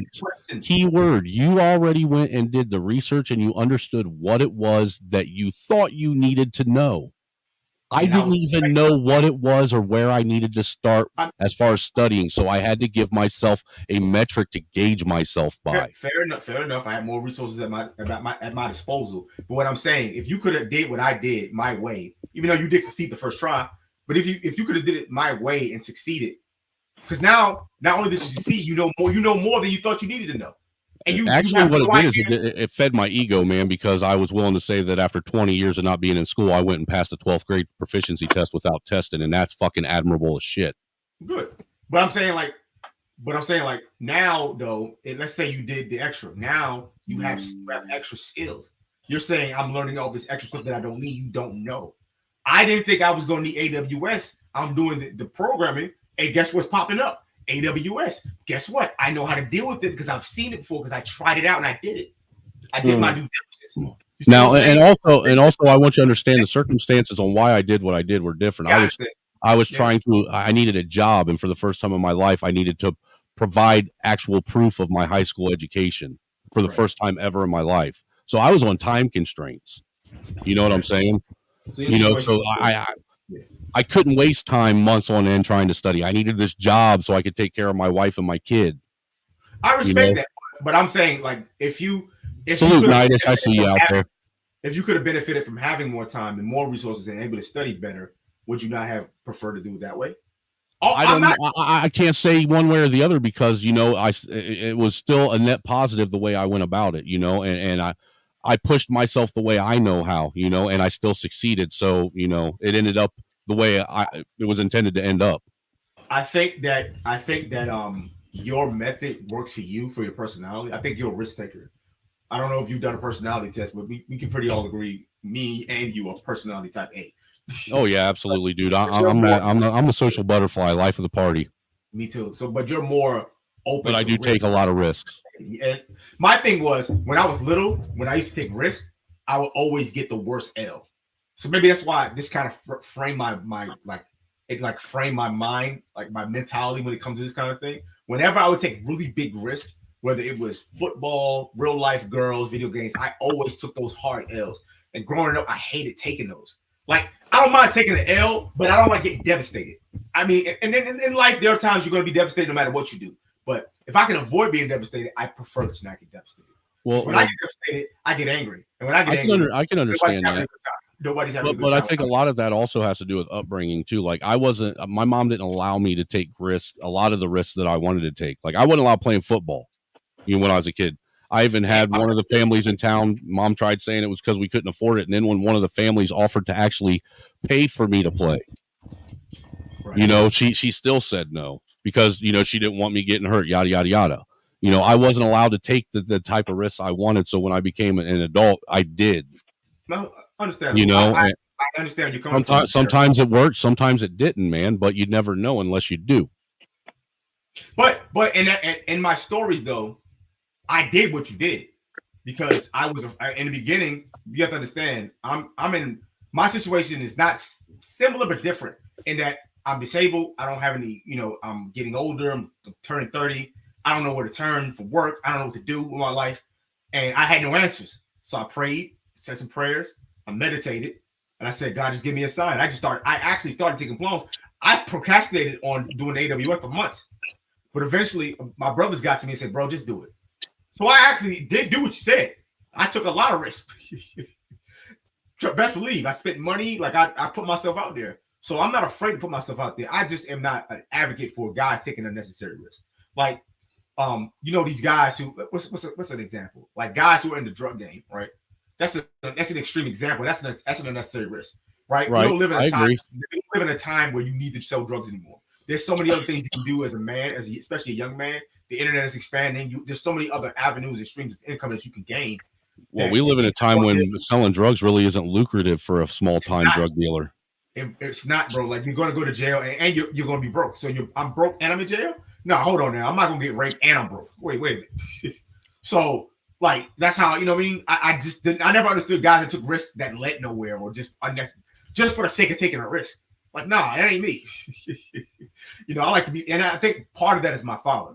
Well, some of it for me too might be, my just white culture in general, man. Because white people, us white dudes, we do tend to do a lot of retarded shit that most people won't do. We react first and think later. Can I ask questions? Go ahead. I missed that about white dudes. That's going away. I actually missed that reckless jackass behavior when guys would just jump. Oh, jackass was the best. Yeah, but that's because we live in a snowflake culture right now. The Gen Z are snowflakes. That was the fun thing about hanging with your white friends. You knew that you was gonna see something wild tonight. And these new white dudes, they don't want to do nothing, bro. They don't want to go outside. Bro, there's a lot of us older cats that are still out there that are still doing the shit and having no, fun. I'm saying y'all are dying out though. Nah, they talking about young cats. Yeah, he's talking about the young ones, man. We old now. That's what they tell us. Yeah, like, remember the Snowman? You remember when I did that incel stream like 2 years ago? About 2 years ago. I think so. I'm pretty sure I was on that. It was a mixed bag between the white and the black incels, and I'm just yeah. And I was like, yo, I'm in a wheelchair, but my life is this, and I'm doing this, and I'm fixing my body, and I'm doing this, all the stuff I was talking about, excited about. These niggas didn't want to do nothing. They didn't want to get. Yeah, actually, that was one of the first real discussions you and I had, man, where you actually earned a lot of respect from me. But I'm like, bro, I'm in a wheelchair, right? And you mean to tell me I'm having a more fulfilling life than you? I'm stuck in my room for 15 years. What are you talking about? Like I'm Professor X in the Matrix. I'm Link. What are we doing? These dudes, remember, they didn't want to do nothing. Uh-huh. I don't understand. Now, that's a problem. That's worse than taking risks. Not doing anything. That's a problem, bro. There's a lot of dudes, bro. They watch porn. I'm waiting for you to build Cerebro, dude. Facts. They play video games. They watch porn. Kid, when are you going to build Cerebro? But like, think about it, right? So, like, I enjoy watching porn. I love video games. I'm a gamer, right? But I do those things. I enjoy doing them, right? These cats, I learned this. They're doing that to make the pain go away. I'm like, what? Nigga, what pain? MA just made a very profound comment. He said modern white dudes lost their crazy and modern black dudes lost their cool. Man, that's one of the most. That is so fucking true right there. I mean, that's a very profoundly true statement. Because there was one thing you could depend on white dudes to be. They didn't care. You knew, hey, man, he going balls to the ball. Dude, every black dude that I ever hung out with when I was in my younger 20s, 20s, early 30s, man, every time they went, if a black dude went and hung out with me and a bunch of white dudes, they always said, I know I'm about ready to get into some fucking crazy shit that I've never experienced before. You already know what it is, bro. You already know. And I went to a party school. I went to ECU, which is a big-time party school in Carolina. Man, I saw more white folks being ratchet and fighting than I saw black people. Oh, dude, us white dudes, man. That's one thing we like to do is fist fight. Bro, I saw more white chicks fighting the niggas. Like, it was white chicks scrapping. And dude. On a regular, just outside, everybody drinking beer pong. One thing leads to another. You got two hoes fighting. You got two. I saw a dude get snuffed, actually. So they're drunk. Everybody's fighting. It's like a melee. Everybody's kind of like picking a partner. And it's like a brawl. And like my backyard. It's like, how you got the apartment complex. You got like the back. It's kind of like a cul-de-sac in the back. So they're like out in the back of my apartment. And everybody's squaring up, fighting. And I saw a dude get snuffed. I think it was a black dude. White dude snuffed. I'm like, yo. And all we just looking at him like, white folks don't know how to act. Dude, the craziest knockout I ever saw was after a local festival. A bunch of us ended up piling up into a couple vehicles and going to a private barn party afterwards. All right. Well, we were there for about 15, 20 minutes, and me and this one girl we're going to sneak off on the other side of the barn, and do what people do at parties. You know what I'm saying? Well, as we were doing it, there was this other guy that was sitting inside this Jeep in the passenger seat with this other bitch just sitting there riding the fuck out of him, okay? Well, this other guy that was there at the party didn't like him, thought he was a piece of shit. And while this dude was getting his dick rode, this guy come up and just stole on this dude and fucking melted him right there in the passenger seat of that Jeep while he was getting rode. Bro, his window went up? Okay. Dude, the door was open. The door was open while they were doing it. Okay, now this is one of your white guys' weaknesses. White people. Y'all not aware, I noticed. A lot of white people have this pie in the sky, hands in the clouds kind of mentality, but they don't think it can happen to them. And that's why I think they get picked off so much, bro. Like, you ever been out and you see white folks just stop paying attention? Like, I'm because a lot of them grow up in environments where, there's a certain decorum even to about how they fight. Yes, there are them random dudes that'll, sucker punch or try and, sneak up behind you. But for the most part, most white guys are raised and brought up to, to knuckle up, face to face and do it that way. Yeah, no outside jumping or anything like that. Just two dudes fucking doing what they need to do. And when they get out into the real world outside of their environment that they grew up in, they forget that this isn't where I grew up. This is now the real world. So they don't realize they got to pay attention to outside and shit going on. When I'm out, right? Like, I remember this one time we're in this amusement park, and I'm just like, I'm in my wheelchair. I'm not worried because of my disability, but I'm just something I just learned to do over time. I'm looking around. I don't like if people walk to me where I move. I told my brother move with him. He moving funny. Why he moving like that? Why he getting so close? Why she looking at us like, you know what I mean? Like, I don't know how y'all feel, but when I'm out in public, because especially with all these shootings, I got my head on the swivel, bro. I don't trust nothing. I'm concerned. Well, and so white people just be like, like, bro, pay it. You know where I got that lesson from? I actually used to be that way. In college one time, I had some bad Apple friends. I had some hood niggas I was hanging with, and I was a college student. I had no college friends. All my friends were from the hood. I was hanging with drug dealers and thugs. Bro, I was horrible. But one time they set a dude up. I didn't know the dude, but they set him up and they pretended to rob him, and they were all in on it. And I got my headphones on. I'm just like jamming, music all the way up, and I see them do it, and I'm like, what's going on? And then one of my boys who was in on it taps me behind the back, spooks me, like lifts my headphones up, like, bro, what are you doing, bro? Bro, you gotta be on it. You gotta be on your toes, bro. You could have got hit. You could have got, you could have got gun butted. You could have got snuffed. And ever since that day, I pretend like my headphones on. They not. I put one ear up. I make sure I'm always listening, even if it looks like I'm listening to music. I'm not. Like, I'm very, very particular about how I conduct myself in public because you just don't know.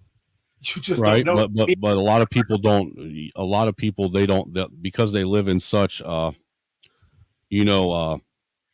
but that's not. They live in such small environments and such controlled environments that they don't know this until they actually have to encounter it for the first time. It's one of the things that you got to learn a lot of times. I grew up around niggatry, but my hometown was pretty safe, and you had to look for danger.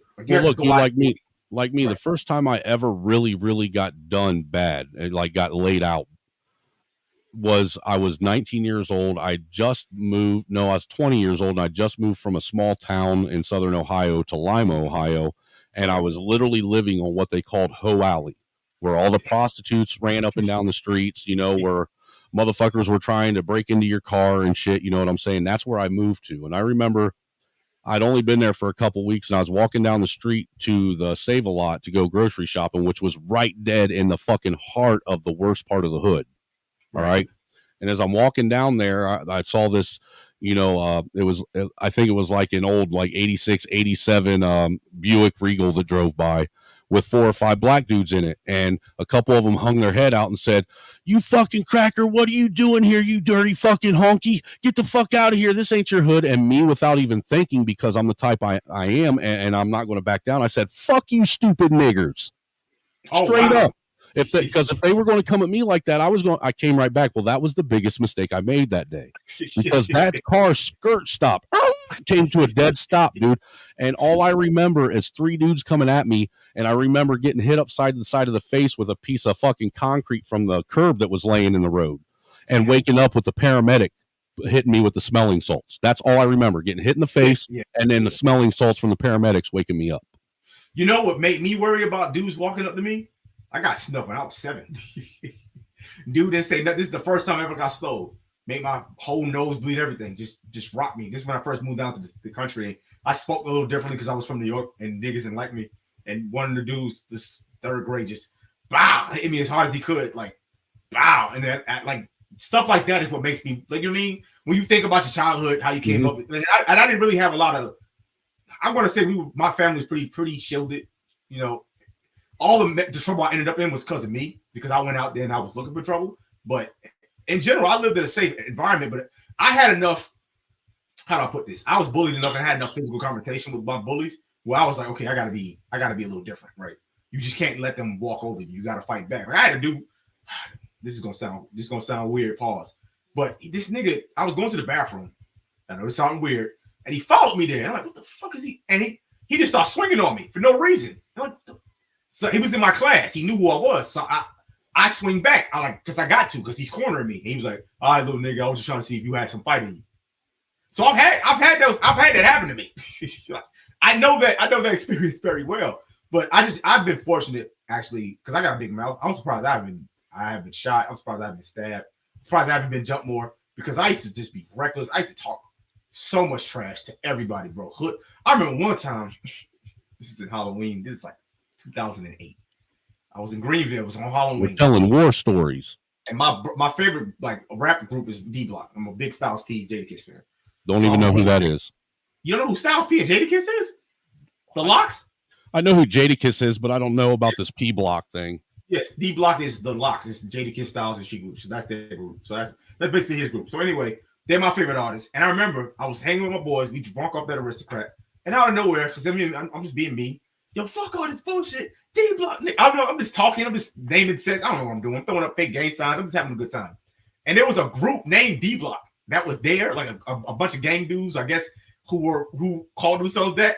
And one of my boys was like, bro, you need to chill with that. What you mean? Yo, that set right there, you see them niggas me mugging you? That's D Block right there. What? D Block? No, they call themselves D Block. Niggas really think they Sheik Luch. Bro, I used to be so disrespectful. I remember this one time. I know I keep saying that. This is one of my favorite stories. I was in a club drunk. It was a hole in the wall. But I was so drunk, right? You know when you're drunk, but you're not passing out? You're able to walk, but you keep like wobbling, but you're not. You're on autopilot type. Yeah, you never fall. You're wobbling back and forth. You're staggering, but you never fall. I've never been that drunk, but my brother used to get like that. Yeah, so I was like drunk. I'm wobbling, but I'm not hitting the ground. And because I'm all over the place, I'm smoking a black and mild at the same time. And because I'm like lazy with it, I'm burning everybody in the arm. And I know I burnt a couple of hood dudes. Because they was like, hey, Luda. And I was like, hey, man, my bad, big super hood nigga. I ain't mean to do it, bro. I'm sorry. He said super hood ninja. Super hood nigga, bro. My bad, bro. Like I was, that's how I used to be. Because I'm a funny dude, so I know how to disarm people. But, man, I'm surprised I didn't get, like, punched in the face more, kicked in the stomach. That's God. Because, man, I used to say some, man, I used to tell dudes, they didn't have no, because they would always go at me, like, when we would roast, they would always go after my father. You got your daddy, nigga. So I started saying, well, at least I have a daddy, nigga. And like, one of them, See, with me, it was the opposite. I used to get roasted because I was the only one that didn't have a daddy. Right. So two of my friend, well, one of them was a good friend of mine. I don't know what happened to the other one. I told both of them this and turned my back on them. And they both choked me out. Once in fourth grade, and the other one happened when I was in sixth. So I got a lot of experience of turning my back on people, you know, saying reckless stuff, getting snuffed. So, and I think you need a healthy level of that. So you like, because I just be seeing people just be breathing air through their nose, and bro, pay attention. You just never know, you know. Right. You never know when you gotta run. You never know when you gotta duck. It's sad that black people go through this because of shootouts and how black people are. But black people are at least mostly on it. They got their head up straight when they out. I'll be honest, kid. I didn't really actually acquire situational awareness of what was going on around me until my house got broke into, and I thought that me, my girlfriend, my wife now at the time, and my dad were all going to die that night. It wasn't until that happened when they ran off? Do what? How did you get them out the house? Basically, what I did is I conversed with the guy that was running this shit the whole time. I made sure that I kept a dialogue going with him. All right. And I did my best to comply with what it was he wanted. Because, dude, there were 6 motherfuckers in my house, and 3 of them were in my bedroom with me and my wife. Yeah, he could the whole time. And he had already busted off a round above my head. He could have killed you, and they could have raped your wife. Right. You know what I'm saying? So the only thing that I could do at that point was make sure that I maintained dialogue, keep a clear line of conversation, make sure that he focused on me and that I was complying, and to make sure that the rest of them I kept saying, oh, just get what you came here for and go. The sooner that you get what you're here for and leave, the better off we all will be. So I didn't fight with him. I didn't sit and try and do anything. I really didn't. And it wasn't until after that when I realized that there were, if I would have paid attention for the 3 months leading up to that moment, there were signs and red flags the whole time telling me that this dude was literally casing me. I just overlooked it. I mean, so much so all the way down to like gut feelings that I would get when I would go and do things, and I just assumed the gut feelings were because I was doing, sketchy shit. You know what I'm saying? Rather than taking it for what it was, and my gut telling me, nah, you don't need to be messing with this motherfucker. Oh, so you knew who this person was? Yeah, I knew who he was. And see, that was the hardest part too, also, was pretending while I was dialoguing with him that I didn't know who he was when I knew who he was. I wanted to say his name so many times, but I knew if I did, he would have killed me. He would have killed you, yeah. You did the right thing. And he knew you knew who he was, But he was just trying to see. You would see if is he gonna say anything. You didn't say nothing. That your life, because if you would have said who he was, he would have killed you. You know, but the thing is my situational awareness of what was going on around me. You know, I used to be, before that, I was one of those, you know, just happy-go-lucky stoners, man. One of those white dudes that wanted to smoke weed, be friends with everybody, go out and party with everybody, go do crazy shit with people, you know, and live life. Then that happened. I got robbed. I got robbed too. I was trusting a dude. We smoking weed together, and all my friends was like, "Bro, don't trust this nigga. He's shiesty. Don't trust him." And I was like, "Cause I'm friendly. I like to be around people." I'm like, "Man, he cool. It's whatever." And he got the football team to rob me. They took like 12. I'm like, really? The dude who basically cased me, he didn't do nothing. When I was with him alone, he didn't pull none of that because I was bigger than him. He knew I would have beat him up. But he got football. He's a regular dude. He wasn't an athlete at all. He got his football and basketball friends who were 6'8" to take my weed. I'm like, bro, really? But it was my fault. I gave him weed because I'm thinking I'm doing a sale. I'm green. It was a stupid. It was all on me. Like I blame myself for that. It was a learning experience. You just never know. You gotta always have your head on swivel. You just never know. Motorcycles definitely taught me that situational awareness, and motorcycles you'll learn quick. Because time I got robbed, and the time I got what was the other one where I saw my friends rob somebody, and then also this all happened in the same year, and then also I saw a dude. I knew the dude. He was dating the chick that used to do my hair, and I guess he was cheating on him. He came in with his goons with AK-47s, and they were trying to kill the dude that was like. So a lot of this is in college. A lot of crazy stuff because where I was staying was like right across the street from like the projects. So all the hood niggas would come over and mingle with like the college students. So that's why a lot of people got mixed in together, and like a lot of wild stuff happened that semester. A lot of crazy stuff happened to me this semester. But I think, and then right after that year, I got in the accident.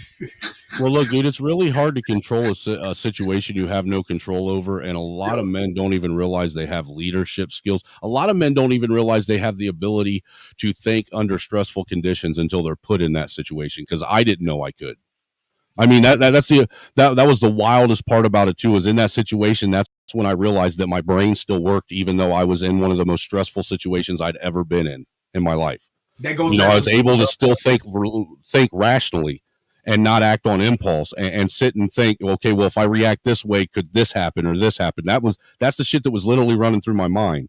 And then trying to control an extremely fucking flipped out old lady laying beside me that was screaming bloody murder that I thought was going to get us both shot as well. You know, calming her down, being able to keep her under control while also being able to keep a situation I had no control over under control just by communicating with the dude in charge. Bro, you live a very colorful life. Well, dude, why do you think that I get so pissed off at a lot of these motherfuckers that want to sit and try and label me and other people like me as I have fucking, you know, inherent racism and shit? Motherfucker, if that were the case, I would hate every black person on the fucking planet. Yeah, for real. And would have every right to do so. Yeah. Going by the metric that a lot of these fucking fuckers want to use when it comes to white people. The only difference is I actually lived through shit that you vicariously complain about. Yeah. You've lived a more colorful life than a lot of black people, quite frankly. Like, I know a lot of dudes who were raised in the hood didn't have the upbringing that you had. Some of the dudes I knew had dads. Like, maybe they weren't at home, but you know what I mean? Like, you had it rough. It's almost like, how did you have this life and you was never in the military, or you never fought, or you were never like in law enforcement? Because your life sounds like some military, like your life story sounds like Trey's almost. Dude, and I grew up, and the fucked up thing, I didn't grow up in the hood. I didn't grow up in the trailer park, dude. I grew up in a nice town, you know, a wealthy town. I went to a public Catholic school, for crying out loud. You know, I didn't grow up around crime or any of that shit, but I still experienced these things. And that's where I go back to what we were talking about earlier when you asked me, what would I do if I was in the situation you were in? Right. Well, I know what I would do, and I think that's why I honestly believe that there is a creator and someone who has a bigger design and understanding of what's going on, because you were challenged with only what he knew you could handle. I wouldn't be challenged with that because I couldn't handle that. But I was challenged in my own way with things that he knew that I could handle that would sharpen and harden me and make me the man I need to be. But other people couldn't handle what I went through. I have 3 brothers, right? I have 3 brothers, all younger than me. They all literally said the same thing you just told me. They said, Phil, you were the only one that could have handled this. We couldn't have done it. Because like I'm really extroverted. I'm kind of the black sheep of the family. They're like more introverted. So I'm the extrovert, and they were all like, "Yeah, bro, like you like the way your positive attitude." They always say I'm more down on myself than I should be. They always like, "Bro, you should be more. You should hold your head up high because you did something that most people can't do." And it goes like what you say. I think God knew I could handle it, but also I think God put me in the wheelchair on purpose because I was reckless, and I know like all the reckless things I joked about, it was eventually going to catch up to me. I knew it was. And when Maybe I the got wheelchair was the only thing that would save your life. one of the first thoughts that I had in my head was when I asked God, why did this happen to me?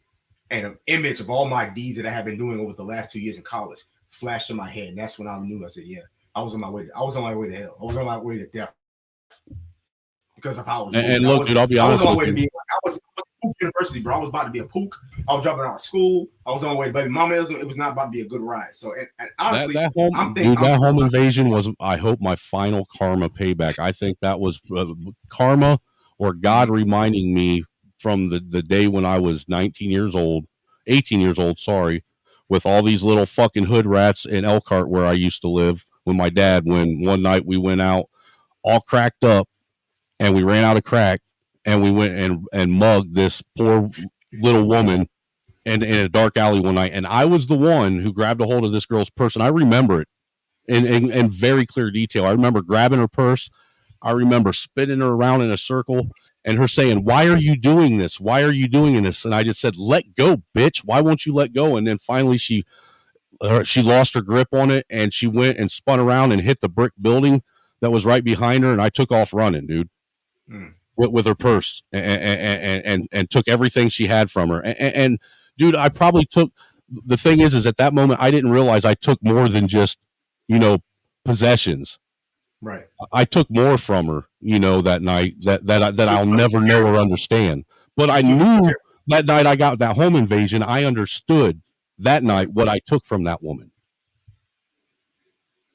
Right. And I learned this about stealing. I learned this because I used to have I was like developing like a bad case of kleptomania, where it started out with me like stealing Yu-Gi-Oh cards because I couldn't afford them. But over time, it started escalating to lighters, then the food, then it was like every time I was in the store, I had to steal something. And what made me stop stealing was I realized one day I sat around, I was in my room. This is after my accident. I'm in my room. I was just thinking about like the old days when I was playing Yu-Gi-Oh monsters, and I was like, you know what? Everything I ever stole, I don't have. I never retained it. Anything I ever took, it was always taken away from me. And that's what I got rid of. I didn't even get rid of it. I don't even know how it disappeared. I don't know where it went. It was either stolen or lost or somebody threw it out. But anything I ever stolen, clothes, cards, anything, never kept it. Never kept it. Never. Or I had bad misfortune that happened afterwards. There's a reason why I think I was in this wheelchair. And also I think that God wants to use me as an example to people who are in my situation. That's how I feel about my life. I have a really positive attitude about it. I think I'm jaded and angry, but I guess that's just how bright my personality is. Because everybody says the same thing, like, bro, all the nurses, bro, why are you so positive? It's year 15. You should be like hating life, and I don't. I bet you're probably a lot like me, and you can go out and you could be somewhere random and see somebody there, and you can see something's weighing on their mind, and you'll go up to them and you'll start talking to them. And you'll engage them in conversation and ask them how they're doing and yada, yada. And then the next thing you know, they're talking about something and you share a part of your life to show them that, look, I know it seems like it's tough right now, but this can be overcome. Don't give up. I do it all the time. And those people walk away with a better sense of self. And a lot of times they'll even thank you. I needed that. I needed somebody to come up. I had a friend, one of the hood dudes I was hanging with that year, where they were having a rough set, and just me being me telling my jokes. They went to the club without me. I didn't go that night because I got double drunk with Dark and Light, and I had a pink yogurt Pop-Tart, and I vomited all over my man's wall, and he got mad at me, made me clean it up. I went home. I was so embarrassed. I just stripped all my clothes off and went to sleep, passed out. And I wake up the next morning. This one got stitches. This one went to jail. This one got in a fight with a cop. This one got tased. And everybody looks miserable. And I'm in there. I'm just like, bro, come on, y'all. Look, I know how I can fix this, bro. Let's smoke some blunt. Let's smoke some weed. Let's load the game up. Let's go get some food. Right? Like let's get our minds off it. And one of the guys later on came to me and said, bro, you don't know how you don't know like when you talk to us, you be walking us off ledges. Like I could tell like some of them were going through some really hard times. I think some of them were actually contemplating suicide. And they was like, man, thank you for that. I needed that, bro. I think that's one of my gifts that God gave me, that I can, when I'm not being crazy and yelling, right? That I can actually get through to people. I wanted to be a clinical psychiatrist for the longest time because I wanted to do it for the right reasons. I don't actually want to manipulate people and drug them. So yeah, when I talk, a lot of people, I do it to a lot of people, and I did it with Posada. We were arguing, fussing about tape, and then I calmed down. And I was like, okay, well, we got it out the system. What's really bothering you? Where is this coming from? I do it with my parents. I psychoanalyze my brothers. I do it. I psychoanalyze myself. I'm always having these conversations with my mother, no matter how hard they are. My mother told me the other day. I ain't gonna let you there. You still there, yeah. man? Yeah, I'm there. So, my mother doesn't like that, I adhere to the red pill and all that. She's like, why are you listening to this? And you're going to be, she told me I was going to be 5 times worse than husband than my father. And it really pissed me off and made me mad. I said, why do you say that? Because, the way you treat women and the way you talk to me. I said, Mom, I'm not talking to you like this for no reason. I'm like, I hold myself to a higher regard and have boundaries, and I want you to respect them. And I don't care if you are mom, but I'm your mother. I understand that. I love you and I honor you, but I'm not going to let you walk all over me. I want you to respect me as well as an adult. And I'm going to tell my wife the same thing. I'm not going to that's why these relationships don't work. Your father didn't do that. I said, that's not true. He did do that. I watched it. Where you think I got it from? You've been with him for almost 40 years. And she's just like, no, you're wrong. You're wrong. You're not women are. And I'm just like, I let it go. I understand where she's coming from. But it's just like, my mother, her power level is, can't nobody out-argue that woman. And she's like a really like devout Christian. I'm talking about the real deal devout Christian. Like she's super devout, bro. Are you saying you got your argumentative skills from your mom? Yeah. My mother is bro, she can't be defeated, bro. I've never seen like any woman I get with, nah. Your power level is not higher than my mother's, bro. This woman will argue you down, won't lose. She uses every tactic. She's dirty, bro. She'll close the door on you. Bro, I can't beat her, bro. That's one of the things I admire about my mother, that she never gives up. Something that my mother, I got from I think we all got this from my mother. She has something. It's a masculine trait, but it's not really. It's just a really good trait. She has a really steadfast belief in her faith and who she is. So her identity, her faith is so strong. You can't come at her with weak stuff. You got to come at her hard. You come at her faith, she's ready for it. If you come at what she believes, she's never going to fight. She's never going to forward. And she was like, where did I get all these disagreeable babies from? I'm like, I'm pointing the finger back like, So, you there or you sleep? No, I'm listening, man. Yeah, like, what time is it? Let's go. I'm waiting for my brother, or unless you in the other room. So, yeah, like, I think that because my dad is not really that argument. He's argumentative too, but he'll let it go. My mother won't. I always say I'm not like her, my brothers are, but I really think that I take after her more than I realize. Because she get the argument, I'm getting the argument. Nobody wants to fold, but we love each other. We have a very loving family. We're all close, but God, we argue. Me and my mom had a really estranged relationship. Yeah, he told me. But you said that near the end, it kind of got better, right? Yeah, towards the end, but I've had an estranged relationship with most of my family since I've been an adult because, I had a different path than everyone else, everyone else seemed to have a safety net, and I was left without one when everything hit the fan. You know what the greatest warrior of all time said? Goku said, he said that you're making a new family, just as strong, just as proud. Well, and that goes back. You lost your old family, but you found a new one that's just as strong, or even more strong and more proud than the last one. So sometimes people look at my family, but look at what else you have. You still have a lot of, strong familial bonds with the family that you're building right now. So it's not as bleak as you think it is, actually. Well, I don't think it's bleak, dude. Honestly, you've heard me say multiple times that I am very blessed to have what I have now. Right. And I feel very blessed because I don't feel like I deserve it. Yeah. You know what I'm saying? But obviously somebody thought I deserved it. Otherwise I wouldn't have it. Right. Well, I think when you take a chance of yourself to be better, you prove to yourself that you do deserve it. If you're saying I've done wrong in the past, but I'm willing to change and be a better man, that right there is showing with your actions that you do deserve what you have, because you're turning it around. You're treating people right and you're doing right by God. And when God sees your genuine effort, even if you're not perfect, I think God rewards genuine effort. Right. But God's really actually trying to, and I struggle with genuine effort because I'm so doggone lazy. It's probably my greatest sin. I'm just slothful. But like, well, I don't think he expects us to be perfect because he knows that we can't be perfect. He's the only perfect creation. Right. And I think when God sees, like lately, I talk about it in passing. I know I'm not trying to come off as bragging, but the reason why I talk about my life so much is because I want people to hear my story and realize it was really disheartening to hear these young men, those incels, talk that way. Dude, that's why I do the same. That's why me and you are very similar. We do a lot of the same. You know, we share a lot of the same, and it's done for the same reason. Yeah. You know. Yeah. I feel like I was put through certain things, and certain I was forced to have to deal with a lot of things that a lot of people would have folded up from for a reason. You know, and I honestly believe that I went through this for a reason, and I believe that I was given the gifts that I was given for a reason, and that reason wasn't just to be in a fucking factory somewhere wasting my life away. Well, yeah, you know, it's to be sharing my life and leading by example. Bro, I remember my dad used to work for Purdue. Oh man, I used to hate it, man. He was out there all night. I was like in high school. He hurting his back. I'm like, man, I told my pops this year, my parents, me and my brothers, basically these last few years, we're like, look, y'all 60s now. Isn't Purdue in Indiana? Huh? Isn't Purdue in Indiana? No, we got Purdue's in North Carolina too. Okay. But and I told my folks, I was like, me and my brothers together, we was like, look, it's time for y'all did what y'all supposed to do. Y'all raised us well. It's time for us to take the torch and take over.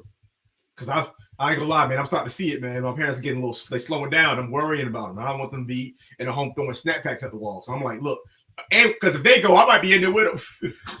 Hey, boy, you better freestyle. You better jump in while you can, man. Otherwise, he won't ever let you talk. Yeah, talk. I don't hear you. I don't know. I'll let you talk. I'm sorry, but you know what? I got an idea. I just got an ingenious idea talking to you. I might actually start doing YouTube.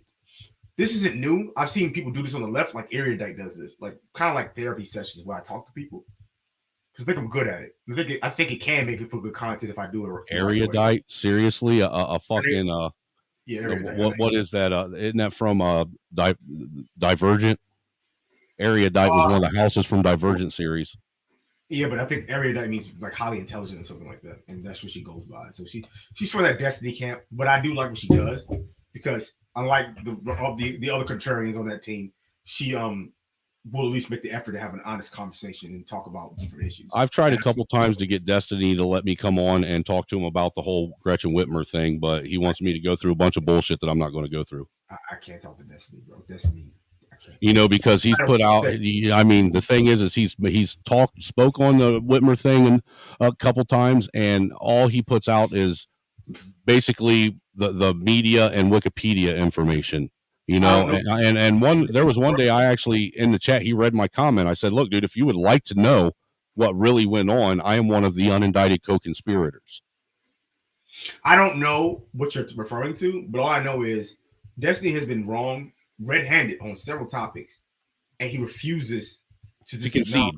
Yes, and while that may seem cool, eventually, Donovan Sharp said this. Eventually, people are going to, when you're that way and you're just that disagreeable for no reason, just for the sake of doing it, nobody's going to want to have you on a show because they just like you're just a dick. We're not doing this. Well, right? that's actually akin to what's going on. What one of the major problems in this country right now is people refuse to accept firsthand knowledge and information and would rather have secondhand information be fact over someone's firsthand account that actually was part of it and witnessed it. Yeah, I don't know the situation that you're speaking of, but I'm pretty sure that no matter what you know what I'm talking about, dude. What? The situation where supposedly 15 motherfuckers tried to kidnap and kill the governor of Michigan. You know what I'm talking about. You were involved in that? Yeah. Hey, man, don't say that. I'm one of the unindicted co-conspirators of that, dude. Just be careful. I don't want you to go to jail because fucking, what is it? Kamasi was watching the stream when I lived in Muncie, and I got my summons to be a witness at a 9th District's federal court hearing, and I showed it right there on a live stream. And Kamasi commented, dude, you might want to cover that up. You're doxing yourself. It's got your name and address right there. I was like, I don't give a fuck. Yeah, that's why I do shit. Like, cover your face, bro. You know, I mean, how else are you supposed to prove that what you've been saying and what you're talking about is real unless you show the proof? But sometimes there are incidences where showing proof is worth more than it's, you know what I mean? At that point, dude, the whole reason why I got on YouTube to begin with was because of that. To try and get people to know, to try and beat the media and get people to learn and know the truth. Dude, I was on a big campaign for 2 years.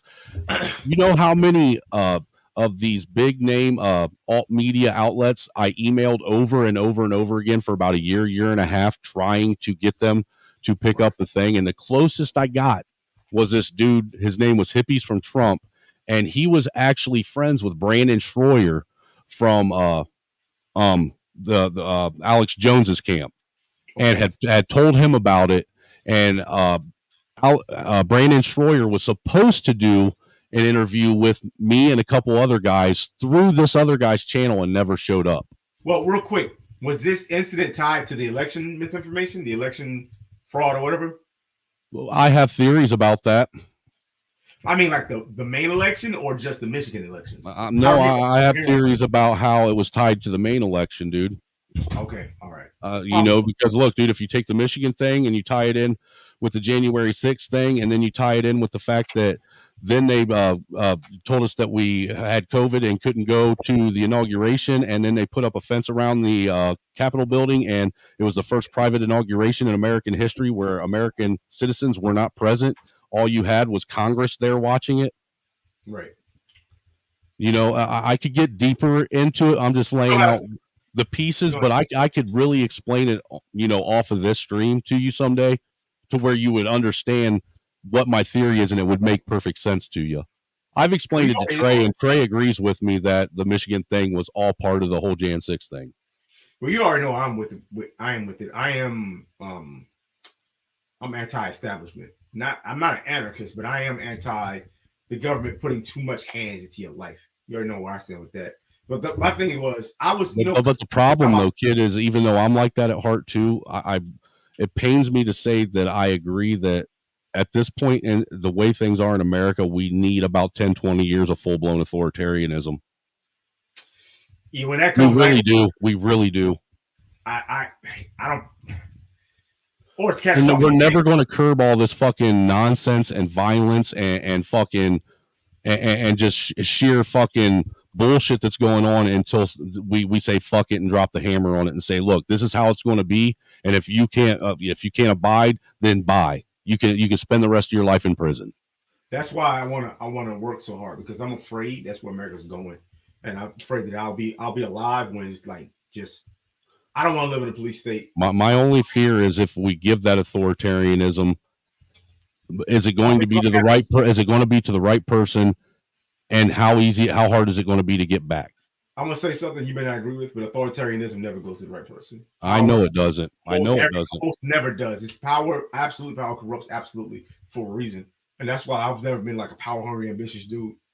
And I'm just like, that's why I tapped out of politics. Real talk. Like my goal right now is to be a digital nomad. I want to be able to go wherever I want, whenever I need to go, so I could be like a George Gammon. I could just get out. I could go to Puerto Rico, Thailand, wherever I need to be, wherever I need to go to extract myself out of a situation. Because when you're limited, when your options, especially me, I feel so strongly about this because I can barely move as it is. So you imagine me, I'm stranded, and now we got a police state. I'm screwed. So I just don't know what other route to go at this point, because being lax on crime has not helped. But you know what? The one thing, if you go back and you reevaluate and actually really study the 94 crime bill, it worked. It worked. It literally worked. And the problem is when people want to sit and try and discredit it, and they want to try and sit and demonize it, they always say, use these talking points like, well, black people were being targeted most. And then when they did get targeted, it was for like maybe, a quarter or $20, $30 worth of weed. Well, what they're not telling you is how many times prior did they get busted for the same fucking thing? And how many times should somebody get busted over and over and over again and get smacked on the wrist before we finally say, okay, we're done with you? Yeah, I definitely agree. I think the best thing that would help the country, honestly, I don't think would be authoritarianism. I think it would be more like something that happened in Venezuela, where there's somewhat of an economic collapse. That's not absolute, but it's bad enough where people feel it and they realize they have to change. But if you look at Venezuela now, look at it now.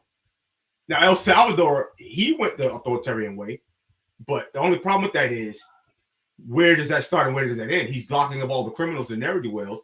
But what if he decides, well, you live this lifestyle, or we don't like the way you're moving, or you got too much? You know what I mean? My fear is something like that can spiral out of control real fast. It doesn't take a lot. You just got to get the wrong couple of people in there in office, and they can just go off the rails, man. Who that? That's a sexy ass redhead. Let me see. I can't see it. Oh, that's your wife? Don't show me that. No, that's not my wife. That's somebody else's potential thought. Dude, she's sexy as fuck, though. That's my kryptonite right there. She can get it, but like, I think the best thing, the more practical thing that would cause less strife, I think, would be something that, because Venezuela incident will wake people up. Oh snap, there's no food. Oh snap, we're hungry. Oh snap, we have nowhere to stay. I think people will be more prone just because they want to survive to turn things around just because they want to survive. Whereas if you try to force them to change, I think the organic change, while maybe slower and more painful because it's slower, the quick fix is going to be worse in the long run. I think people need to want to change organically. They need to experience hardship, right?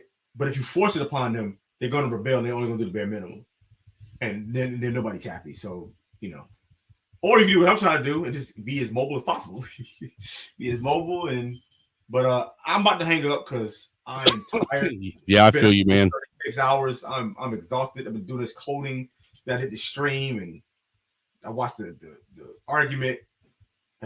Yeah, I can't wait till we move because when we start move, I can stream Twitch. I can play video games. I want to stream. That's what I want to do because I'm good at it. And I know I can go viral. Well, hey, dude, good talk, man. And you know what, kid? Honestly, man, me and you ought to do this at least once a month. Yeah, whether it's your panel, Trey's panel, my panel, me and you ought to get up here and just talk about shit like once a month. I have these discussions with my brothers all the time in my family, so we like to talk. Granted, there's a lot of times you irritate me because you got to fight to get a word in edgewise sometimes, but I still like conversating with you. You just as hard, bro. You just as aggressive. Yeah, your thing is I keep talking, you raise your voice. Yep. I ain't gonna lie, dude. That's the dad in me. Hey, but yo, I gotta go. I gotta cool off. I gotta eat. Hey, deuces, everyone. We're out of here. All right, y'all. Peace. Later. Yeah. Guys.